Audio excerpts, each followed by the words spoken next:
greatest thing I've ever seen. You're overdue. I just felt it's something that makes you look good, and that's cool, and you know, I'm all for it, but I think you need to tone this down because now it's getting obtrusive to the show. But they can go in the afternoon for a U.S. Hold show, on a second. as they did there, and they Dave? can do 180,000 buys for an afternoon show, which they've also done for All In. So Okay, we hold know on. they can do. We know they can do big. Can I numbers for an continue afternoon. this before you cut me off? We Yeah, know go ahead. one thing. Yes. We know it No, might have done well because I'm it went not- on first. I'm not saying it would. Here's my thing, Dave. But here's okay. Wait. Okay, here's the thing. Oh my God, it's the greatest thing I've ever seen. I mean, it didn't mean anything to me. It was just a match. That's the problem, Dave. It should mean something to you. Give him a quick squash win just to show that, like, you know, he's not a loser.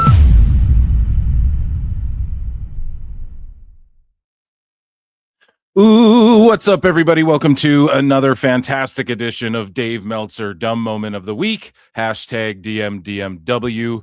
I am your host, the infallible Phil Marks, and today we have an awesome show riddled with Dave Meltzer hilarity and Bryan Alvarez rage. As you guys can see in the title, Bryan Alvarez rages, Ethan Page superstar. Brian's raging about NXT, and Dave Meltzer flip-flops on his takes on Ethan Page over the last couple of years. And what makes it funny, it's not that his mind was changed. It's that he said, even if he goes to NXT WWE, he's not going to be a star, Brian. And then now he's talking about how Ethan Page is such a star and how New Japan Pro Wrestling is absolutely goated in Dave Meltzer's mind. Ladies and gentlemen, depending where you're watching this, hit like, hit subscribe, hit heart, hit retweet, or rate us 5 stars or whatever. Pull a Dave Meltzer and throw some stars at us over on Spotify or wherever you listen to podcasts. Without further ado, ladies and gentlemen, it is time for the segment from PWT Live Show, so nice that it became its own show. Live every Thursday night, and it is called Dave Meltzer's Dumb Moment of the Week. Best guys, Tony Khan. Flutes in the chat, everybody. And so we have Dave Meltzer this week. He's arguing with people, LoPiccolo, just a little bit of that. I found this amazing thread about Dave Meltzer's friends, which I think we might save for another show. But we have Dave talking about WWE, NXT, AEW, and all of the good stuff that you guys predict, including Chris Jericho and New Japan Pro Wrestling, which I guess Dave is saying had the best match of all time and the best match he's ever seen of all time on the same card or something stupid like that. And so, and we are live. Yeah, okay, I'm live on X, just making sure. So, ladies and gentlemen, the first thing we are going to talk about here is Dave Meltzer. I want to start with, I don't have any star ratings this week, but I want to start with Dave Meltzer talking about WWE stuff. And of course, Bryan melting down and yelling at people about NXT. And also we have Dave versus LoPiccolo, which we're going to get into. Where do we start here? So to start things off, Dave Meltzer had this to say about Cena's last year, 2025 in WWE. Let's take a look. I think that they really peaked in 2024. It's like WCW really peaked in 97, but its best year was 98. Because they still had enough of 97 and the Bill Goldberg thing was just so big.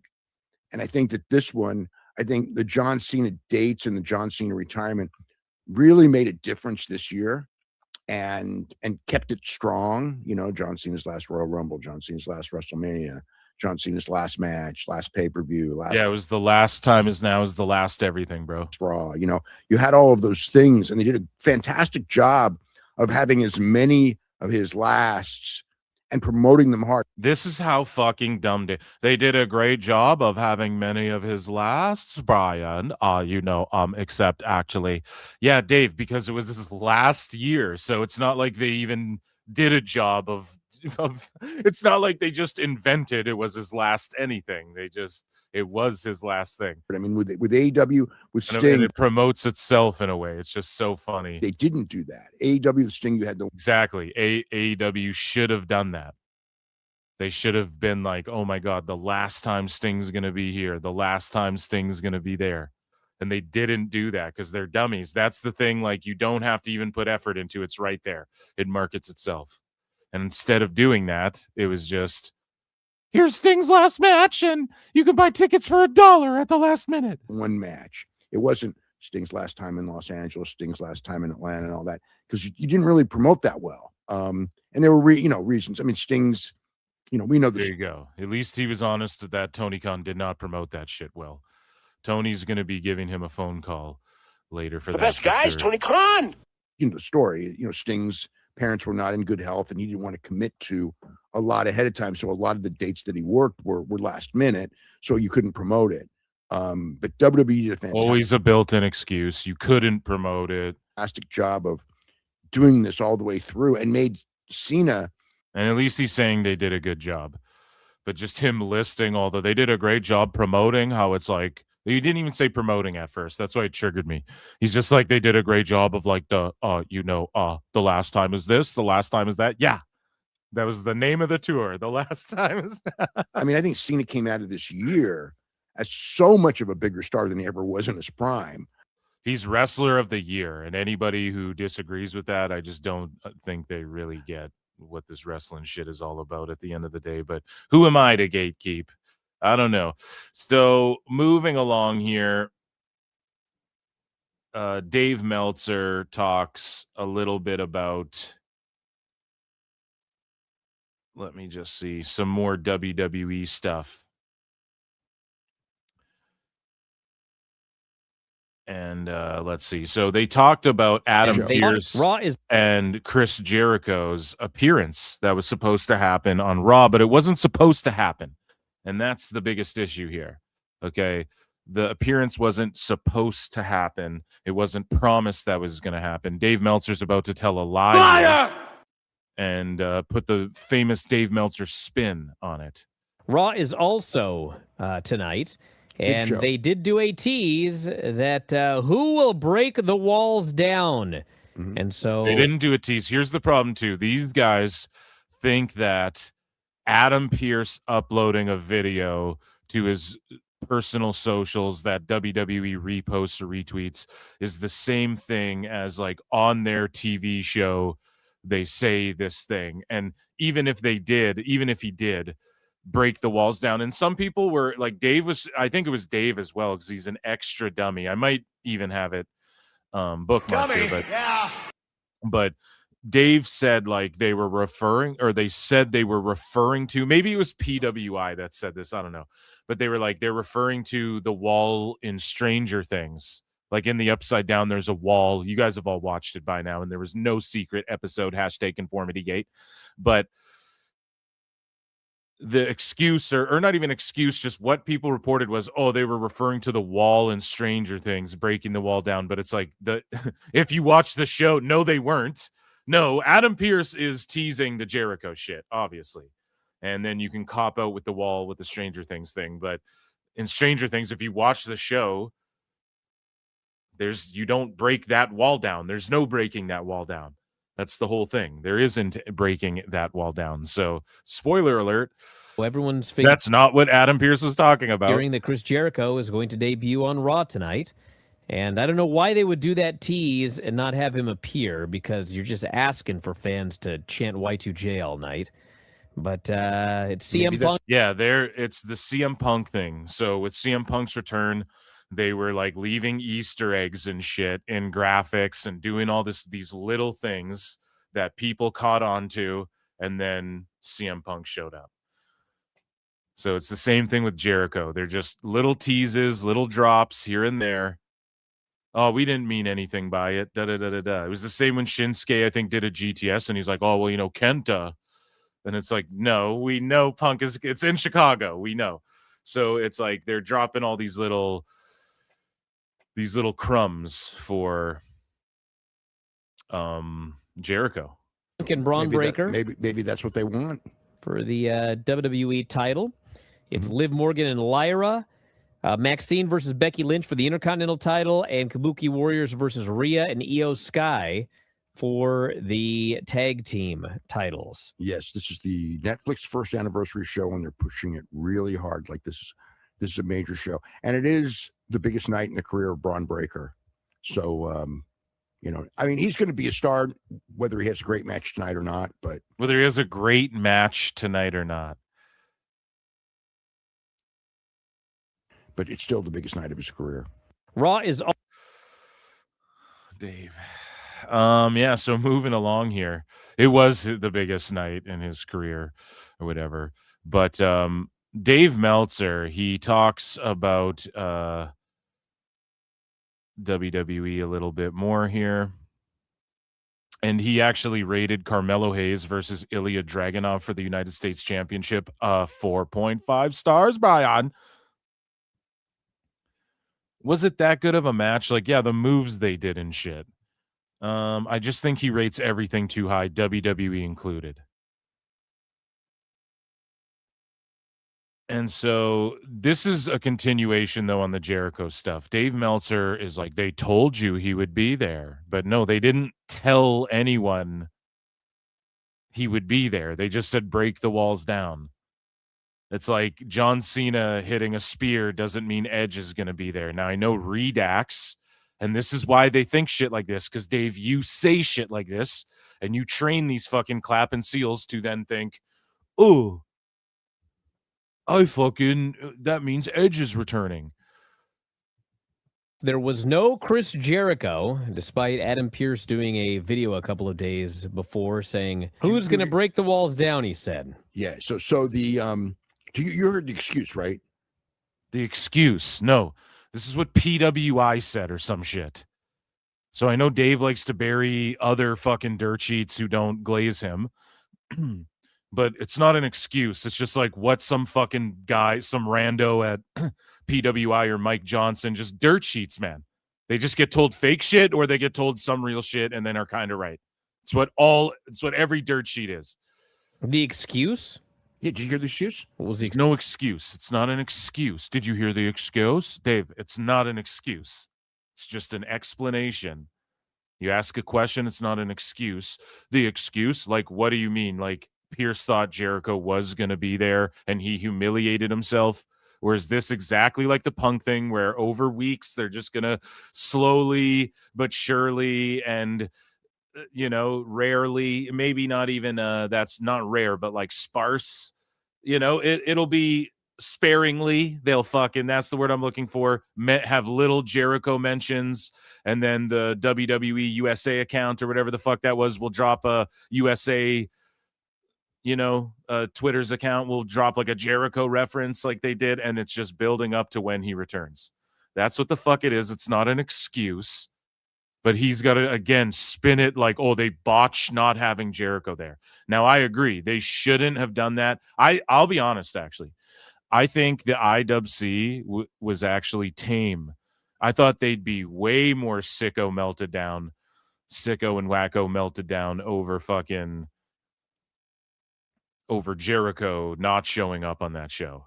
Like, I thought it would be, like, there was some spurging, but I thought it would be way worse than it was. So I actually shout out the IWC for not being overly dramatic about that, but it's because we've seen WWE do this multiple times now. So it's like, we know that Jericho's eventually coming and they're just giving little subtle teases, but Dave is trying to spin it as though they, like, Adam Pearce botched here and he has to make an excuse as to why he said it, but Jericho wasn't there. No, Dave, they're just planting seeds, leaving breadcrumbs along the way. It's not like he fucked up his talking and his promo walking his dog. Excuse. break A the walls. coincidence? No, break the walls down was a reference to Stranger Things. Stop. I know. I'm just saying they actually said that. They actually. And then Bryan just believes Dave at face fucking value. Like, what are you talking about? What do you mean, bro? You just believe what he said. Break the walls down. And that is a silly thing, because if you watch, and I'm not even going to say that someone in WWE didn't tell someone that either. I'm willing to bet they did. But it's just like, if you watch the show, it's about, we need to get through this wall, and then it becomes, oh, we can't. You don't do anything with this wall. And no point is it, we got to break this wall down. Sure they did, but yeah, no. The fans chanted for Jericho during the show. Well, I mean, here's the deal, okay? Yeah, yes, they've chanted for him during a handful of shows. They also chanted for CM Punk. Okay? For 10 years, bro. They told you, they told you Jericho was going to be there, except he wasn't. No, they didn't tell you. See, this is the spin. Dave tries to, they told you he's going to be there, but he wasn't. It was a lie. Liar! Tell us what you know, you goddamn liar!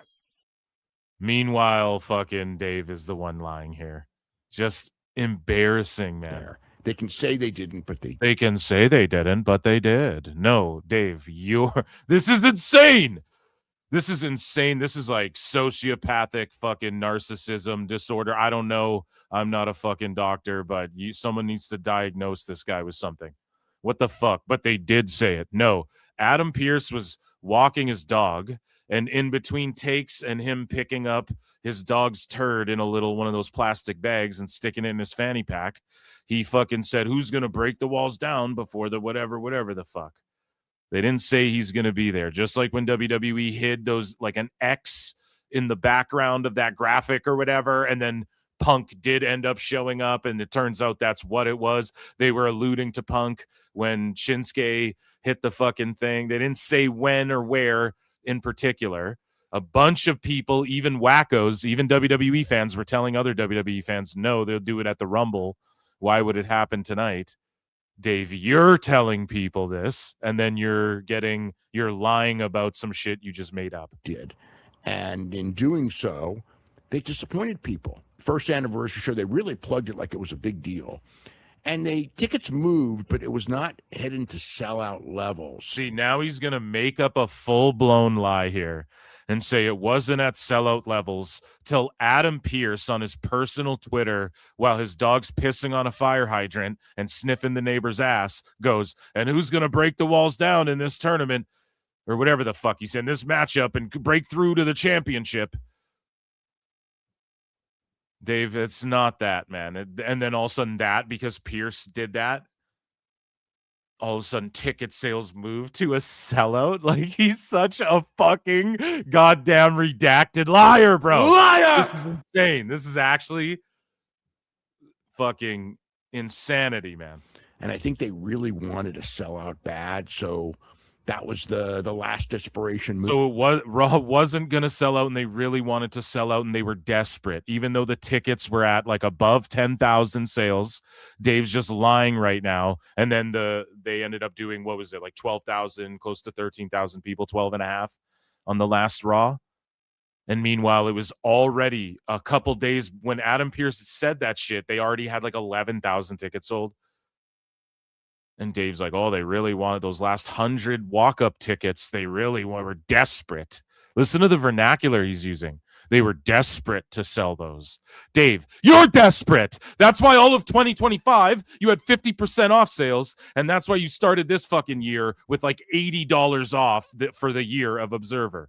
And the whole year last year was a fire sale. You're desperate. Move is your fucking hair is desperate. Well, we're not going to say Jericho's coming, but we're going to hint Jericho's coming. So Dave just lies and contradicts himself. Right there. They told you, and if they say that they didn't tell you, they did tell you. And then he goes, well, listen to what he says. Well, we're not actually going to say that he's coming. So they didn't actually tell anyone, and they didn't actually say that, Dave. So you just legitimately pwned yourself within the matter of 30 seconds. Was coming. So people were going to, you know what I mean? So I think that was the strategy behind it. They did sell a lot of tickets, like I said, at the end. They did have They said over 14,000. I know it was way over 13. I mean, it's basically pretty much packed. You know, I mean, if they had empty seats, there weren't a lot. So, I mean, it worked. I mean, it worked. Dave, you were worked, buddy. You were worked. Holy. That's crazy. That's craziness. For sure, Pierce was There was teasing no Jericho. Chris Jericho. For sure, they've been teasing Jericho in WWE. And for sure, it could have been like a mix of, well, yeah, the Wall and Stranger Things, haha. For sure, both of those could be true, and for sure, someone could have told that to Dirt Sheets. I'm not saying any of that. Just Dave is like, they told you blatantly and advertised them. Is like pretty much what it's like. No, they didn't. Not for 1 second did they do that. And even people like I said it. I would just have Breaker beat Punk, and I would have no Jericho till the Rumble. Okay, and people call me a shill for the Fed. WWE shop, link below, affiliate link for no. AEW, get one, dude. I'll affiliate with you guys, dude. So moving along here was Dave's take on the match itself and the ending to Stranger Things Raw, where Breaker lost and Punk was the one holding the title at the end. Dave and Bryan don't like this too much. They probably want the people to think that Braun has earned it by losing first. You know what I mean? I know exactly what you mean, and it's stupid. But that is how they do it now. I know, and they need to stop that. Like, Well, Vince is gone. We can. Yeah, well, Let's stop that. Vince is gone. We can. Now, I agree. Breaker could have won that. Now, if we're just tracking Breaker's history here, I think he loses. I mean, you could say a bunch of people do in wrestling, and maybe that's because it works. But I think Breaker, didn't he lose the first shot he had at the IC title as well? And then he won it, and then he lost it. And then at the World Heavy, maybe he loses, then he wins it. What about the NXT title? Did he win it?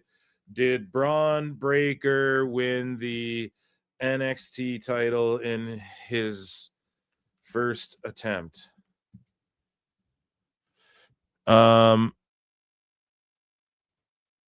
Yeah, so he did defeat Ciampa. Okay, so I don't know. I'm just saying this, man. I was just going to say maybe there's a pattern there for him and they see something in the booking that works for Braun, but Dave said it before, he's going to be a star either way, and they're talking about this is a huge Raw, this is a monumental case. So you have Punk win and hold your world title up on Raw on Netflix for the year anniversary on Netflix. And like he's a guy that is like been doing more acting gigs and stuff, and I'm sure Netflix is looking at that as well. And it's just Punk is Punk, and then you're showing Braun. I would have had Breaker win if I was booking it. But is this the worst thing ever? I don't know, man. Punk just got that world title, and it's like, let's get a lengthy reign out of it while Seth is gone and before Punk's gone. Now, does it hurt Punk if he lost the match? No. Would it have hurt Braun? Did it hurt Braun that he lost the match? No. Does it help Punk that he won the match? Not really. Would it have helped Braun even more if he won the match? Yes. But I'm just, this wasn't egregious. And Bryan's like, well, let's stop doing that because Vince is gone. But I don't know, man. People pretend, like I know that Vince was like falling off at the end, but you can still cherry pick things that he did brilliantly. He was also the guy who made WWE what it is and made all of these fucking ginormous superstars up until recently. Roman Reigns, he gets full credit for that. He gets full, and Vince McMahon even knew to bring Cody Rhodes in as just the American Nightmare, Cody Rhodes. He knew to do that even. He was smart enough to do that. It's not all hits. He had way more misses at the end. Definitely WWE. He was spread too thin. He was old. WWE was just feeling stale. 100%. But we can't just disregard the fucking how many 50 years, 40 years, whatever fuck it was, of Vince knocking it out of the park more than not. more of the time than not, and giving people the reason that wrestling, the reason WWE is even becoming, and pro wrestling is even becoming popular again, is because of WWE and shit.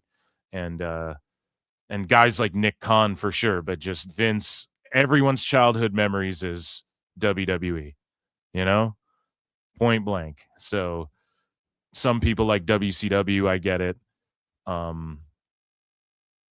But even WCW's peak, it peaked for, it was a chunk of time. It was like 6 years, that Nitro, where they turned it all around and they were kicking their ass. And that's the closest we ever got. That's the closest we'll ever get again. Because AEW didn't even come as close. They were like beating NXT, okay? And not beating Raw or anything like that. And so yeah. And TNA, I don't think, was beating WWE at any point, or like had them on their back foot worrying. So at the end of the day here, what I'm bringing it to is that I'm not super disappointed by any of this. I don't think it's going to hurt them. Raw just dropped, or Netflix just dropped like a Raw recap show. They just got all of WWE's past content. So for everyone being like, oh, Netflix is worried and blah, blah, blah, and for everyone discrediting like some things that Vince did well, you're wrong on both those fronts. Okay? That's what I'm getting at here. Vince wasn't as much like this. Vince wasn't as much like this. Like, yeah, man, he kind of was, though. He was like the king of 50-50 booking. It's the modern fans. It's like, you deserve it. The way to deserve it is that you do your jobs on the way up. And it's like, wait, what is he even saying? Now he's blaming the fans. It's like the modern fans, you deserve it. And we have a bunch of Dave babbling nonsense on this show. He's losing his mind. You guys will see later in the show. Modern fans, it's like, you deserve it. The way to deserve it is that you do your job. So hold on, we have to go back. I'm sorry, guys, but what is he even saying? It's like the modern fans. It's like, oh, you deserve it, but to deserve it, Vince wasn't as much like this. This is the modern. It's the modern fans. It's like, you deserve it. The way to deserve it is that you do your jobs on the way up, and you deserve it because you played the game. Stupid. So. Like, if you're gonna do that, that's fine for like a baby face. It's stupid. And then he goes on to explain how it's fine. Then it's not stupid, because you're explaining how it's fine, Brian. And it clearly works. And Dave is like, oh, it's this you deserve it thing. Like, what does that even mean? When people deserve it, they deserve it. I don't like I don't know. Did Jade Cargill not deserve it? I think she takes the wrestling. It's like, yeah, she's not that good in the ring, but they didn't do this with her. It's just different strokes for different folks. And Braun Breaker is a guy who is literally, in my opinion, going to be the Roman Reigns. He's going to be the guy of the next era that we look at, who has like a fucking 4-year title, maybe not that long, but he'll have like one of these 2-year-long title runs. Everyone accepts him. He's like the face of the company. I truly think that if we're looking at the landscape of WWE for the next decade, who's going to be like the main guy? Let's say Rhodes in the next 5 years, Punk retires, Rhodes retires, Orton's gone. Who's like the face that they push as like, here's our next Roman Reigns, here's the next big superstar, like mainstream type guy? It's Braun Breaker in my mind. That's who I'm picking. So I don't know, man. Again, this is cope over. They just want to see Breaker win the title, but then if Breaker wins the title, Dave's just going to invent ways to shit on Breaker having the title. But like, for a heel, who cares if they boo the guy because they think he didn't deserve it? He's a heel. Yeah. And it's Braun Breaker. He doesn't need to do it. No, they don't boo anyone. So again, Brian just trying here. They always do this shit where they add all this extra. Brian. So Dave's just adding this, oh, you deserve it thing. And then Brian's like, who cares if they boo him because he doesn't deserve it? No, Dave wasn't even saying they boo them because they don't deserve it. And no one doesn't think Braun doesn't deserve it right now. But we can also understand that he doesn't even need the title quite yet. Quite yet. He doesn't need it. I think what they're building to, by the way, is Braun is going to break off from Reed, Paul, Theory in them. And that's what I think. Because the people like to bark for Braun. Hoo, hoo, hoo, hoo. I think they're slowly setting up. He's going to separate from them, then win the title on his own without Heyman. And then he can cut promos like, when you were in my corner, I didn't need you. You know, like it wasn't until I left you by the wayside, Paul, and the vision that I won this title. I think that's what they're building to. I'm Fantasy Mark booking that. Phil S. Mark's booking that. But, yeah, Breaker has tremendous heat, and I just don't know why Alvarez added the booing aspect in there. Job before he wins the title. It's dumb. They probably will. He has to do a job before he wins the title. That's dumb. Why is it dumb? You didn't really explain why it's dumb. Why should make a better compelling argument about why Braun should have the title right now?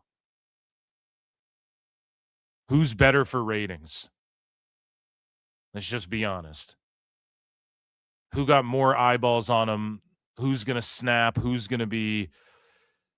can tell the story? No, I'm doing this on my own. And then they can tell a story where he ditches everyone and then he becomes champ or whatever. And then he has a faction of fucking Theory, Logan Paul, Reed to run through and shit like that. I don't know, dude. I just think it didn't need to be on the Stranger Things Raw where fucking Breaker wins, buddy. It could just be on like a PLE where there's way more people watching. And I think that is more what you need to look at. This is a weekly TV show. This isn't fucking predictable ass AEW.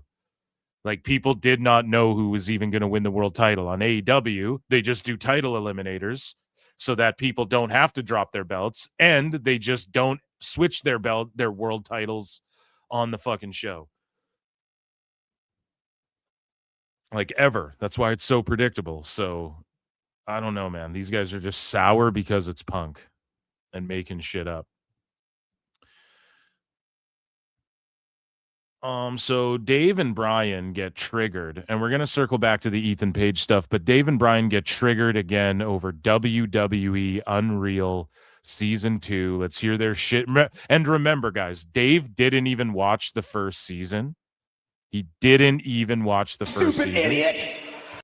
He just said he watched some of it, and then he just had all these wild takes about how fucking phony or whatever it was, and it's just like, bro, you didn't watch it. Shut the fuck up. You know you didn't study and learn. Meltzer Inferno. Then we had this clip from the new season of WWE Unreal. They're trying to convince you that Seth fooled everyone with his knee injury. Well, that's the whole. But yeah. They did fool everyone. Look at Elbu tried this too.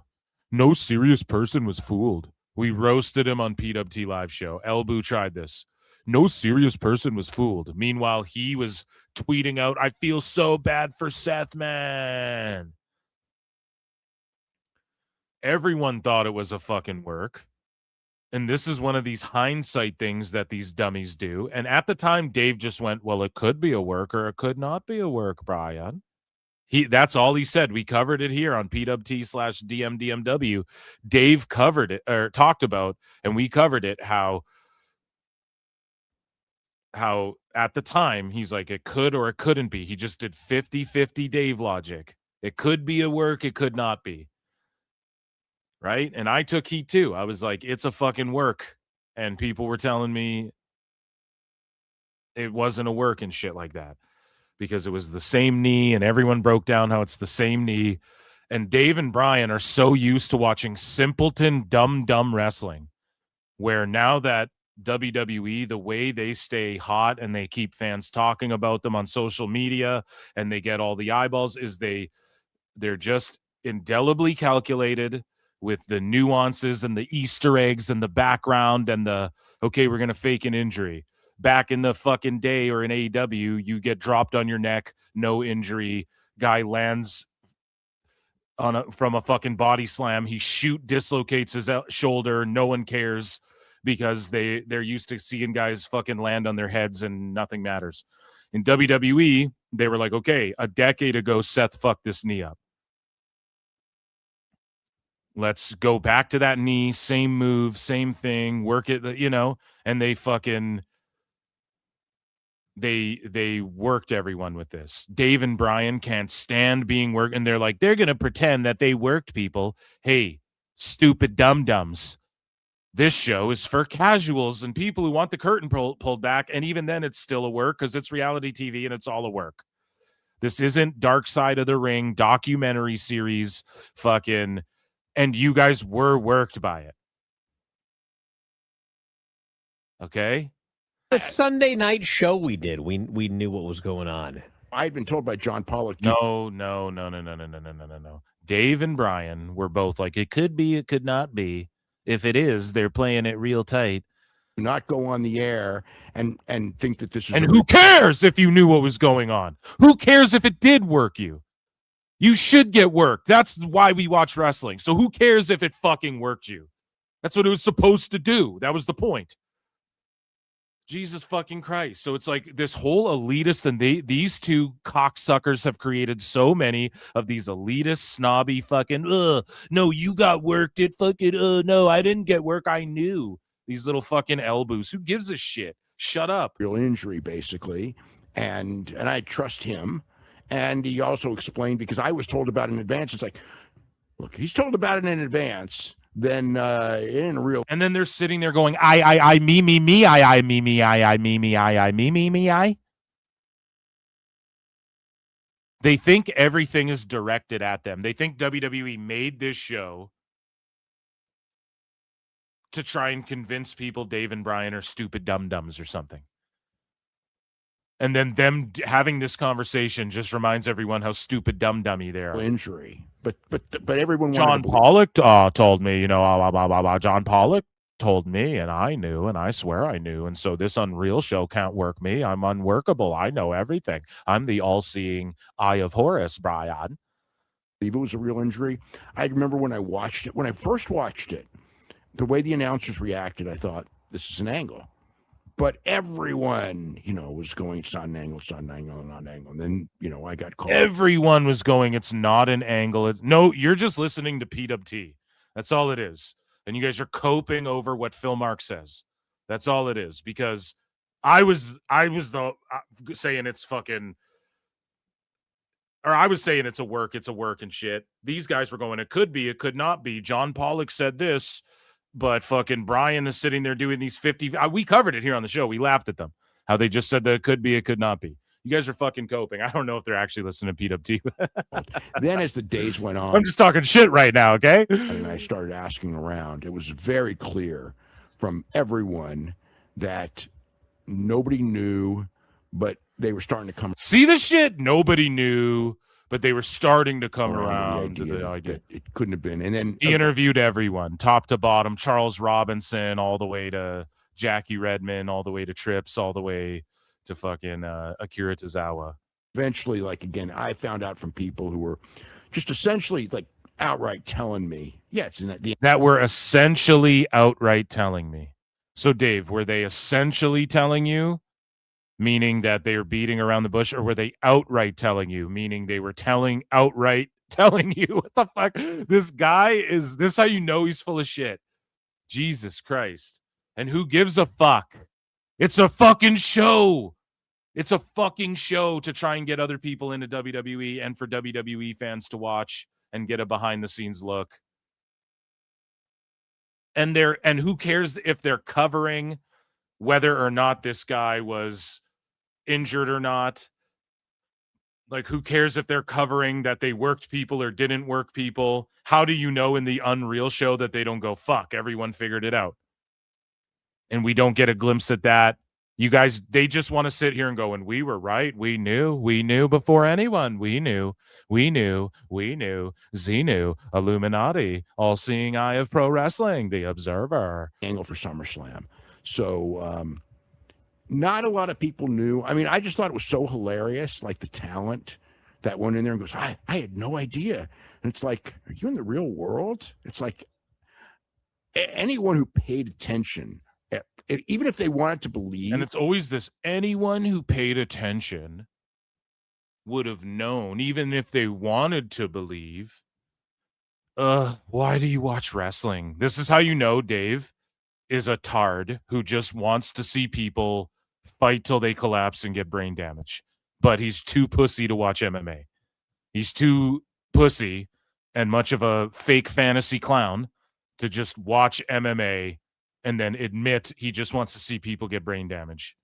That's all it fucking is, man. Oh, they believed in this story they told on this fake show full of fake stories and characters? Yeah. Yeah, Dave. It's why we watch it. Like, what are you fucking...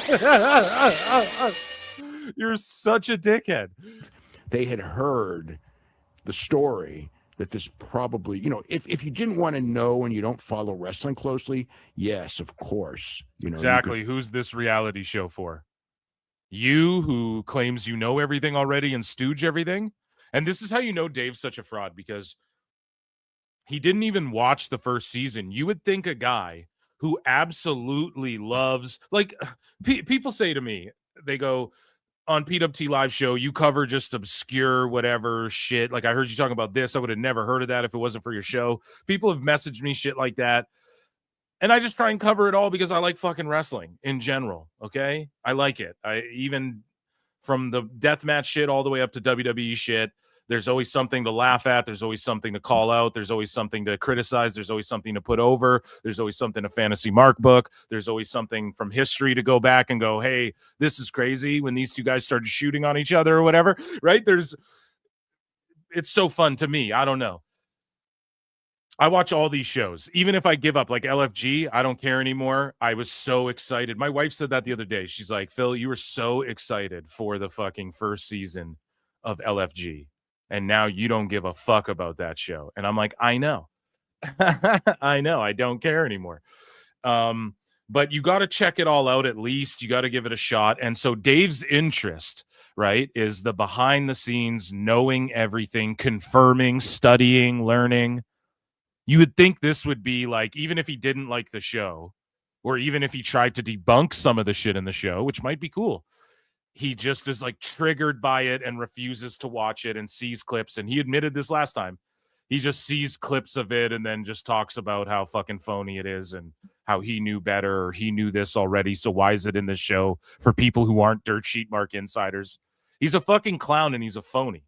Have been fooled. It's like, this isn't even his interest. His interest is just hearing, just talking to people, looking at clips, and then just like hearing shit and then making stuff up, extrapolating shit that doesn't exist out of like little tidbits of info he might get here or there. But if you were following wrestling at all, you at least heard that this could be an angle and maybe just said, I don't believe it and all that. And, they're all liars, but you heard it. But the idea that and listen, I'm not saying people who don't watch MMA is pussies. I'm not saying that. It's that he just won't watch you. He just won't admit he's too pussy to be like, I just want to see guys do crazy moves to each other and really hurt each other, then just watch MMA. Like you would think you would be like the biggest, you'd be like breaking down fights. You'd think your focus would be fucking football where guys are just slamming their heads into each other because that's all you want to see. Like, clearly, because anytime it comes to working or the storytelling or anything like that, Dave just dismisses it all. And it's all just in favor of moves. You want to see guys do really damaging real moves, watch UFC, bro. You know what I mean? I don't know what to fucking tell you. Stop doing this bullshit. Just stop being a bullshitter. Fooled everyone. It's just cope. Acting like they fooled everyone. Shrug. You don't know. You didn't see the show. What if in the show? Because last season I pwned Dave with this too. Because they were remember season 1. You can go back. Dave Meltzer Dumb Moment of the Week. There's a playlist.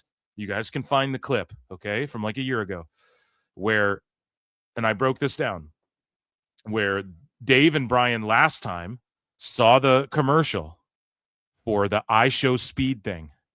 And they were like, oh, and they're trying to pitch like that's real in the commercial for this thing. And that was the phoniest thing they ever did, Bryan. And then you watch Unreal and they literally show you how they plan it, and then they just show you the clip of IShowSpeed going to the ring. And Dave and Bryan, before the show ever came out, they were convinced that was part of the show. They were trying to convince us, and this is what they said, that they were trying to convince the audience that the IShowSpeed thing was real, and they just last minute put him in as a replacement. Then when the show came out, they clearly show you this is a work, and they showed you this is how we pull something like this off. Stupid idiot! Now, before season 2 comes out, Dave and Bryan are going, they're going to sit there and pretend like they worked everyone. Learn, baby, learn. Meltzer Inferno. Maybe watch the fucking show. Maybe watch the fucking show, dude. I'm going to own you again with this one. We'll come back to it. I promise, Dave, I will own him for this one again. These two guys doing the same thing you did last year.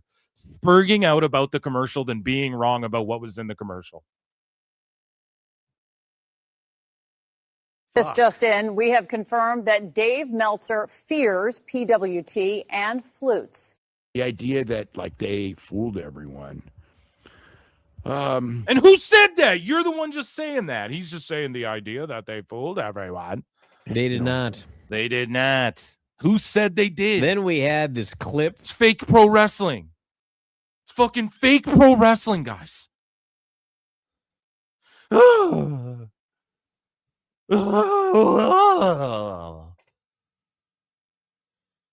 So, Tryon Bryan and Dusty Dave, they melt down like I am right now about NXT, and Bryan is just fake raging over NXT like he always does. And so here's them talking about Obafemi vacating the title. They also fantasy mark book why and what he's doing and what he's obviously doing on SmackDown and shit.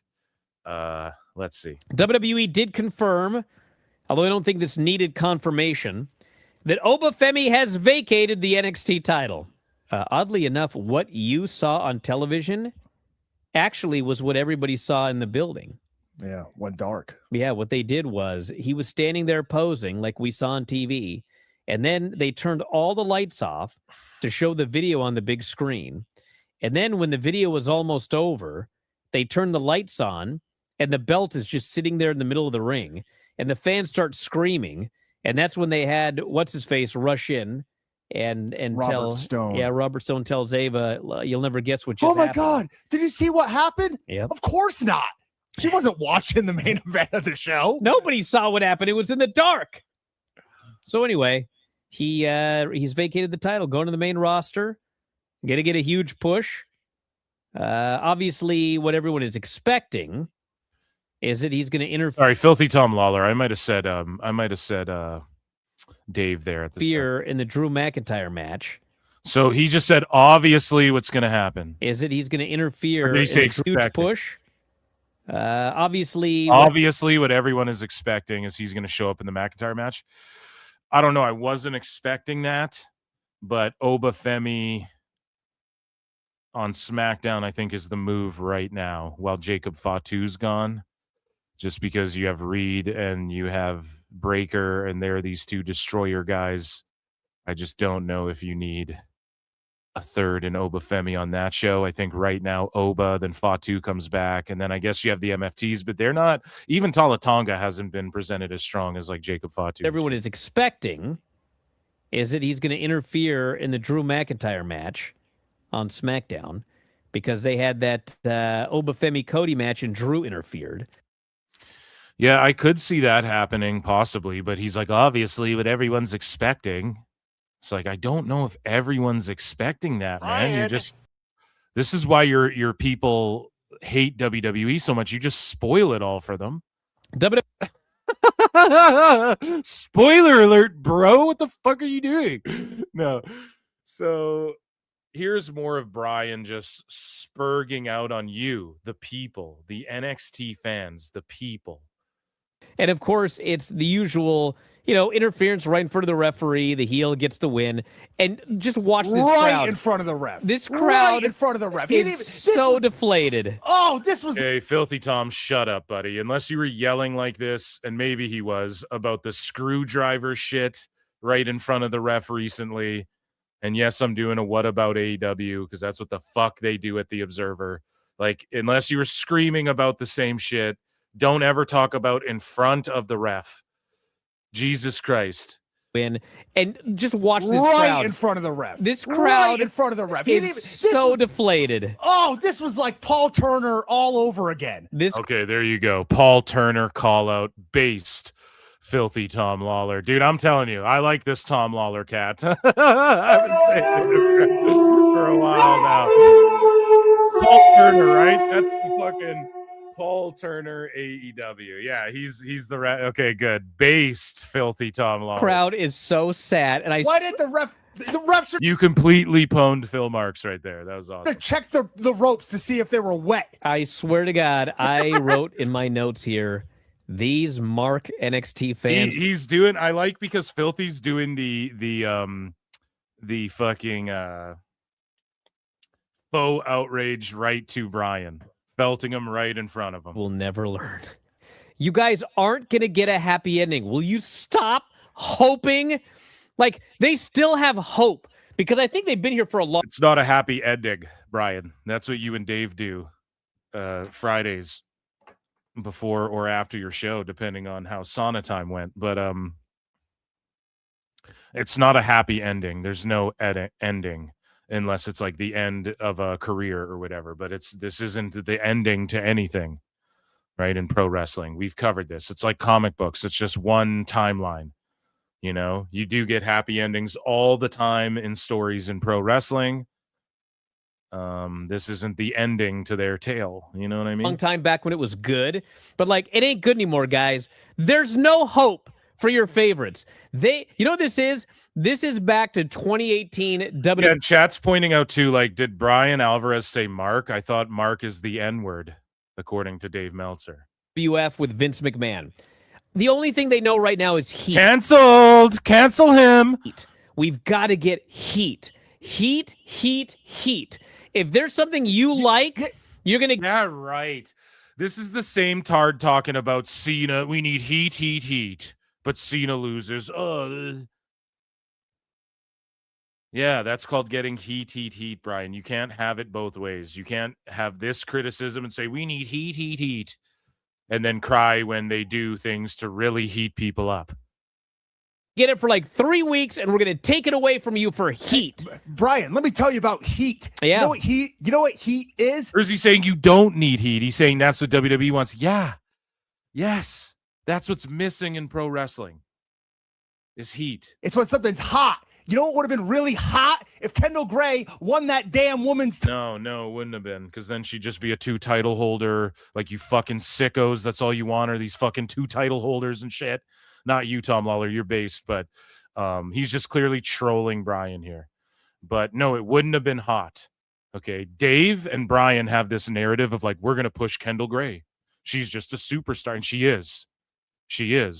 But she needs to denounce these clowns, dude. title in front of the crowd. You're right. That would have been hot. No. She would have been heated up through the freaking atmosphere. Nope. Now you're a... Yeah, dude, I love Tom Lawler's straight fucking trolling Bryan here, and I'm so for it. Oh my God, dude. I fucking love this. And Tom Lawler, shout him out. Been a fan of his since the Ultimate Fighter days. Mark. Don't even tell me you actually thought that was going to happen. Somebody Come get on. Somebody get that clip of Raven. What a mark. Oh man, I love how he felted Bryan with his own shit, and Bryan's sitting there like, and Bryan can't do his faux outrage, raging about it because Tom Lawler's just stealing it from him, dude. I love that so much. More of that, please, in 26. Moving along here. So I think we have another clip from Tryon Bryan on the NXT stuff. And if we don't, we will move into... Yeah, so we have this clip here that pertains to Javon Evans.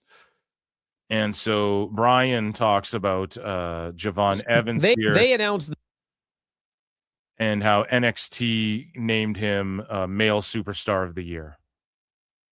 And then he gets called up and signs with Raw. And now let's hear how Bryan copes over this. They announced the Male Superstar of the Year. You think Bryan would be happy, too, because he fucking has been crying about Javon getting called up and becoming a world champion in Luthez and shit. So let's take a listen. And the winner of this frickin' award is Javon Evans. You guys are so incompetent. You're the only company that doesn't understand what you have with Javon. AAA gets it. The main WWE on the main roster, they get it. You guys are morons. But even the fans chose Javon over all of these other guys. He wins the Superstar of the Year. And what do you do in the main event of the show where he won Superstar of the Year? He gets beaten by Ricky Saints. I was like, of course he did. Oh, Bryan. He wins a bunch, and he's still named Superstar of the Year. And the losses don't matter. You just said it. It just doesn't matter when it comes to him. He's beloved. Now he's on the main roster. Ricky Saints isn't. So Ricky Saints is going to beat him. Ricky Saints also recently lost, dude. Bry is just, this is faux outrage, man. Can we get this guy off the show? I'm begging. I like, what do you want from me? Just get this guy off this show forever and just move him somewhere where he will be appreciated and pushed for his talent. God. Evolve? Like everybody that gets... He's in every... Javon Evans is literally in every PLE, no title. Whether he's fighting for a title or not. TNA, NXT. He's the attraction on NXT every fucking show. Weekly show. Every PLE they do. But unfortunately on the main roster, it's harder for guys who, with his style, to go out there and become beloved the way the NXT fans embrace guys like Javon Evans. When it comes to like you're like, he's tall and has size, but he like flies around and shit. There's a bunch of that in WWE on the main roster already. And that NXT fan base, like they are NXT sickos, dude. They are there every fucking show. And then Javon's still used, whether it's a title match or not. He's so over and he's so beloved. Win or lose, like you just said. Title match, no title match. PLE, regular show. NXT on Tuesday. He's on every single show holding it down. You don't need... He's bigger. This is it's like a problem in a way where he's so good he doesn't... I've said this about Drew. He's so good he doesn't need the belt. And that's a good thing. But it also can be a bad thing for you, you know? But it can also be a good thing. Look at Piper. He was able to do movies and shit because he didn't have the fucking belt. And he was over like Rover, dude. And he had heat when he had heat. So with Javon, dude, it's just they want the next 15 years of Javon Evans. And he's already so beloved. Now we're going to see if it translates to the main roster. And the problem with what Tom Lawler, shout him out, and what Bryan Alvarez are saying right now is that not everyone who goes to the main roster works. Now, Javon he's getting reactions. Obafemi gets reactions. There are people on the main roster or in NXT who come up like Joe Hendry. They get reactions. There's a bunch of people like Roxanne Perez, who I think is one of the solidest fucking hands in all of WWE. I think she is. I think she's a solid all-around pro wrestler. She can talk. She has a look. She can work. She can work babyface. She can work heel.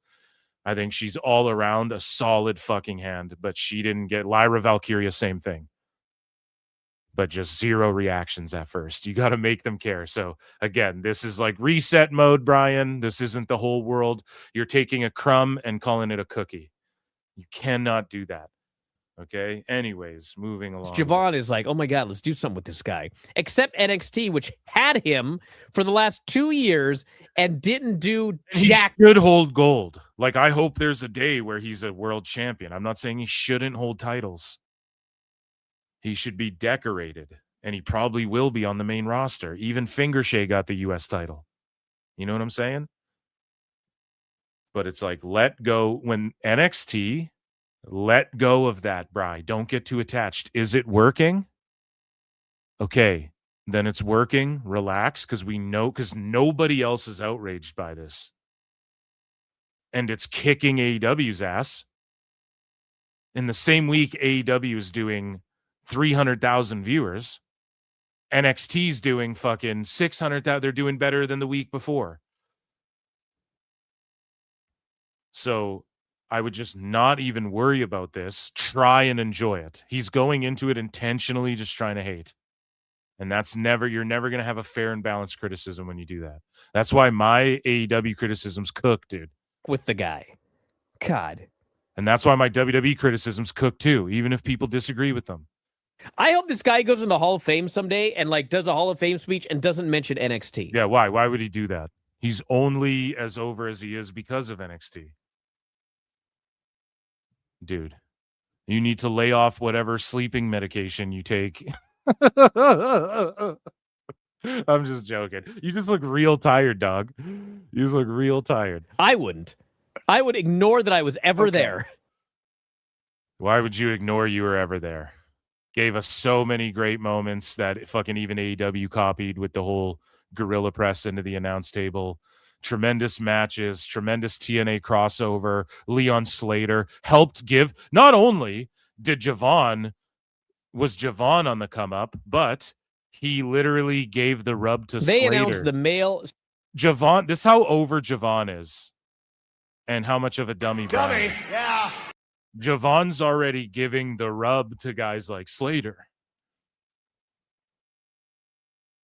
I mean, what more do you have to say? Not only did he leave on good, but he gave the rub to Slater, buddy. He's like light years ahead of the game, Javon is. And Bryan's just diminishing it and just going, well, now that he's called up, instead of me being like, yes, yeah, that's awesome. Let's put it over as a good thing. NXT shit and never mention NXT again. Because that was bullshit, right? But meanwhile, wrestlers jump from a Fed from AEW to WWE. He shits on it. Wrestlers Javon goes to the main roster. He's still crying about it. Instead of putting it over and making a joke like Phil would do it and being like, oh, it's they're listening to me. You know what I'm saying? Just spin it. Have fun with it, Bryan. You miserable bitch. Okay.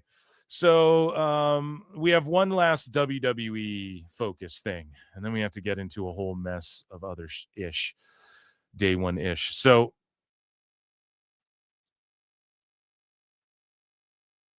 Ethan Page, ego, just the ego, dude. Ego. All right. Ego is becoming a star. We all saw it. We all saw it in TNA. We're talking a decade ago. Motherfuckers saw it in maybe not that long, but in TNA, people saw it. When he went to AEW, everyone was like, fuck yeah, he could be something. And AEW was cooking around the time he came in too, still. You could argue they were still doing their thing, man. And everyone, I was a full-blown sicko. And everybody's like, Ethan Page, even WWE fans were like, oh yeah, that guy could be something. Got to keep eyes on that guy.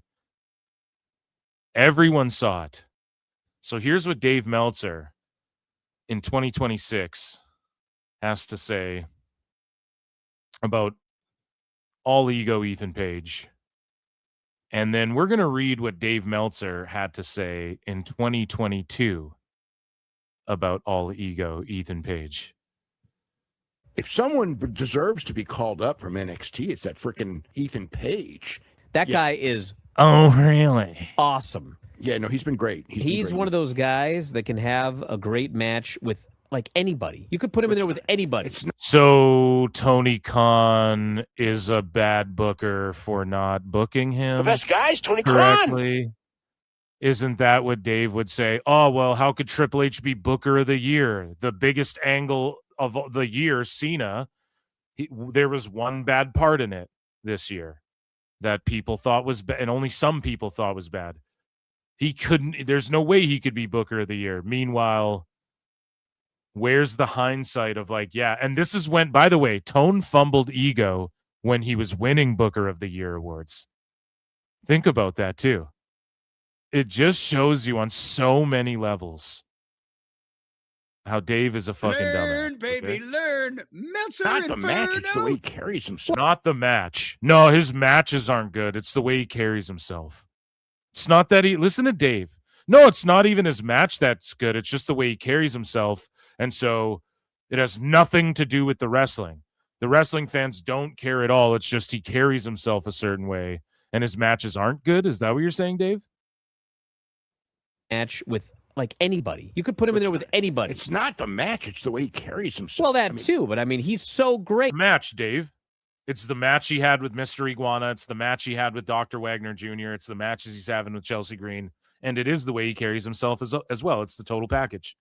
Just because he doesn't fucking reverse tombstone plancha people through tables on barbed wire on the outside doesn't mean that it's not the match, buddy.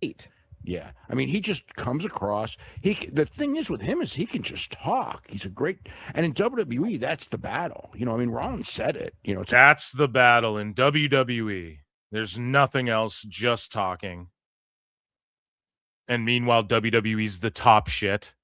So maybe the fucking sickos you stand should, or I guess some of these wrestlers are sickos. Yeah, so I'll call them sicko. I guess the fucking wrestlers you sicko stan is what I meant to say should fucking learn how to cut promos. I don't know. And here's the other thing. Listen to what Dave's saying here. He just comes across as a star. Yeah, we've all seen this. What Dave is saying now, and I point this out all the time, I point it out like Ethan Page points to his cheek, that to his twisted grin, that Dave always catches on. Dave and Bryan always like say shit that everyone said 4 years ago, and then they act like it's an epiphany, like they're just fucking like, oh, they're the first ones uncovering this shit.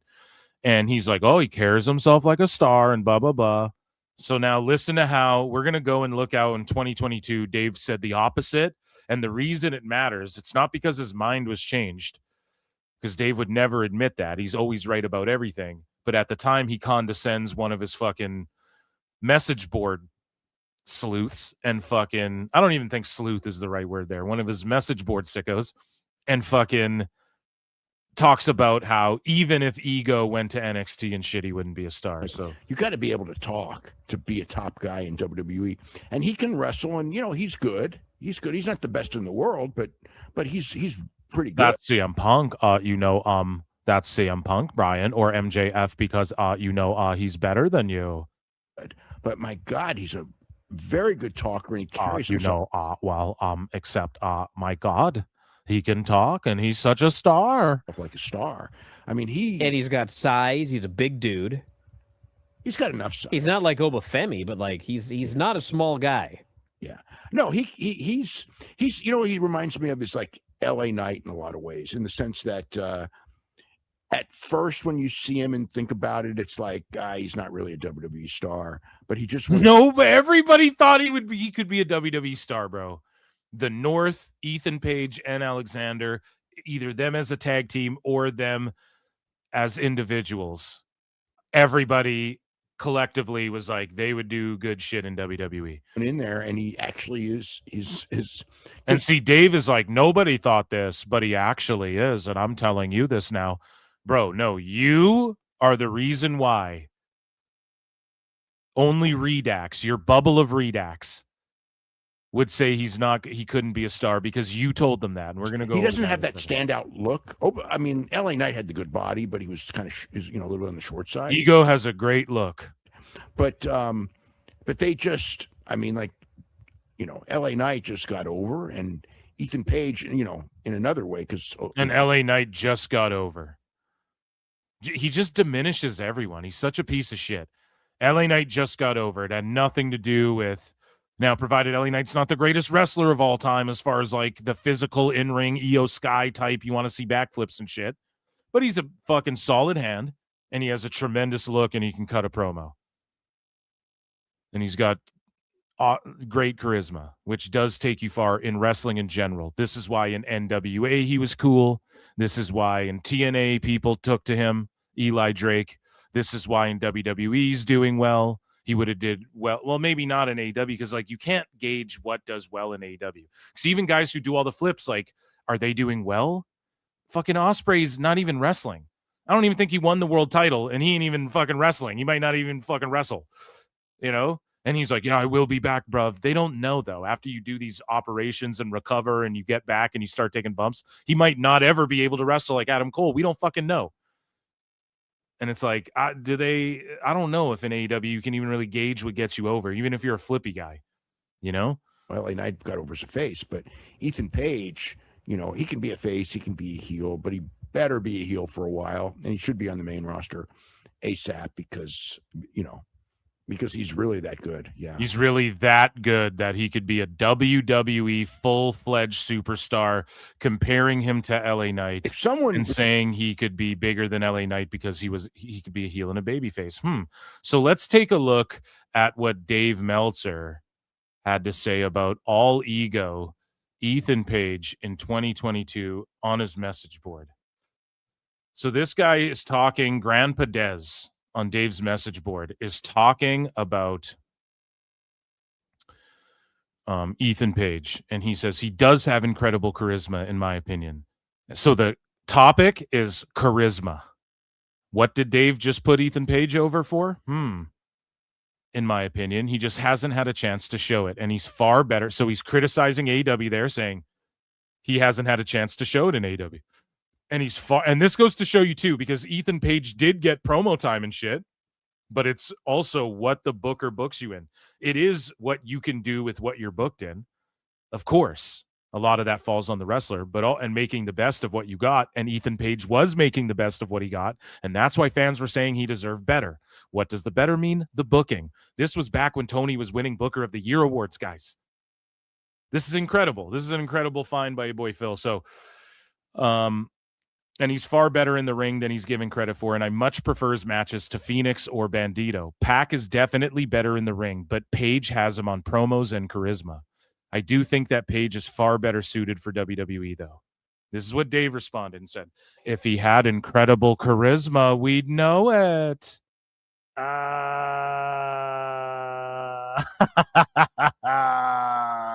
up, bitch! Pondeem. Gotcha. Oh, man. And then, see, so Dave back then, this is why this is a pwn. It's not like, oh, he actually is good and I was wrong. Dave didn't say that. It's nothing like that. In 2022, Dave is predicting the future, being the all-seeing eye of Horus of pro wrestling, and is pretending and attempting to predict the future here. Okay? And he's telling this guy, if he had charisma, we'd have already seen it. Huh, really, Dave? Now listen to what else he says. You can't hide charisma. Well, apparently he hid it from you, stupid. I've been watching him since 2015 regularly. Yeah, so a decade. That's what I'm saying. Yeah, because he would have been in TNA, what, like 2016 and shit? So he's good at everything and stands out at nothing. He's fine. Oh my God, Dave, we're owning you so fucking hard, bro. This is why you get dumbass flute, dude. I doubt he'd get anywhere in WWE. Oh man. So see, back then he's saying even in WWE, I doubt he'd even go anywhere. And if he had charisma, we'd have known it already. See how Dave's condescending and trying to be like, nope. I don't see it, so it just isn't there, and it won't be there in the future. That's literally what he's saying. On the current roster, Drew Gulak beats him in wrestling. Gulak beats him in talking. Oh my God. And look where Gulak is. Not that Drew Gulak was given opportunity to fucking talk and have a gimmick and do something and make it his own. And not that he wasn't given an opportunity to sink his teeth into something better and become a focal point of a show and shit like that. And he was booked better to Dave. It's just because Ethan Page ain't got it. And Tony, it has nothing to do with Tony's bad booking of him. Proof that WWE booked Ethan Page better. Like, it's just proof right there. And meanwhile, Dave is sitting here fucking back in 2022 saying, nope, he never had it. He doesn't have it now, and he never will have it. The worst there was, the worst there is, and the worst there ever will be, bud. And then now you have Dave going, oh, this guy's a frickin' star. He should be. And then now fast forward 26, right? And if Dave was like, yeah, in the past, he I thought he was going to be the shits, but now look at this. But he better be a heel for a while, and he should be on the main roster ASAP because he's really that good. Yeah. Oh, man. Pondeem. Pondeem. He got pwned. He got pwned. Sad Meltzer flutes in the chat. That's a good one. Okay, so let me check in with chat here really quick. And then we will get into Dave arguing with Nick LoPiccolo, talking about Nuge and AEW and CMLL. Mo Moon has been a member for 10 months. Thank you very much for Sometimes your in life, membership. you gotta be a hoe. And Chris McCarty for 2 says they said Tony wanted Josh Alexander. Now look. Yeah, well, exactly. And Josh Alexander, I agree with the notion that I don't think in WWE he'd be like a mid-lower guy, kind of like he is in AEW, but in AEW he just loses all the time. He went from like being a guy that people say was having some of the best matches in all of pro wrestling to now he's just a guy that is going to lose, and he's called Job Alexander now.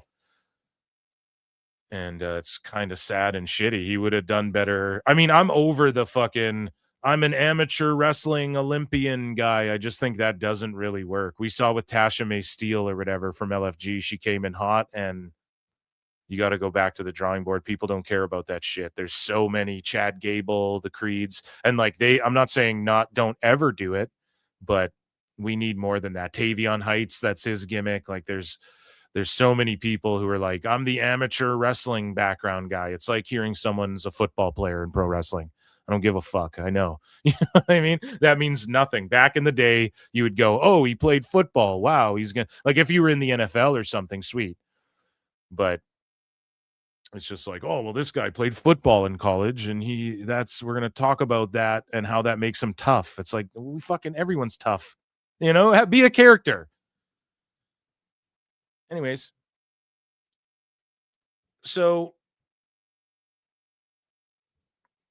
guys, let's get into the next portion here of the show. Dave Meltzer talks about AEW. And in this clip, Dave gets exposed and he gets pwned by Bryan Alvarez, who tells him he's on Twitter entirely too much. There's an alliteration. But also Dave talking about things he knows when it pertains to AEW, and of course he does because he texts Tone. By match 1 hour into the show. And this is from Meltzer Said What? Shout him out. He recorded this incredibly quiet, though. That doesn't make sense because the standby matches because The main event ended early and you've got TV time left. Right. Instead, we have a standby match and then an overrun. Exactly. The main event didn't end early anyway. Yeah. I mean, they just wanted to give Brody King a win, but I don't know why you called a stand. Then just say there's a Brody King match on the show. I agree. Why do you have to call it I think it was done just to, like, piss me off one more time before the year ended. A freaking standby match in the middle of the show and then an overrun. God. So they had the standby match that they aired in the middle of the show. So they're like, we have a standby match, and then they put it in the middle of the show and not during the overrun. Booker of the fucking year. And this is Dave. Best guys, Tony Khan. Trying to convince people that Tony Khan should be the best booker of this year because the biggest angle with John Cena, the biggest storyline of the year, one aspect of it, some people didn't like the heel turn. Meanwhile, it was the biggest shit in all of pro wrestling that year. Dave is such a fraudulent fucking clown.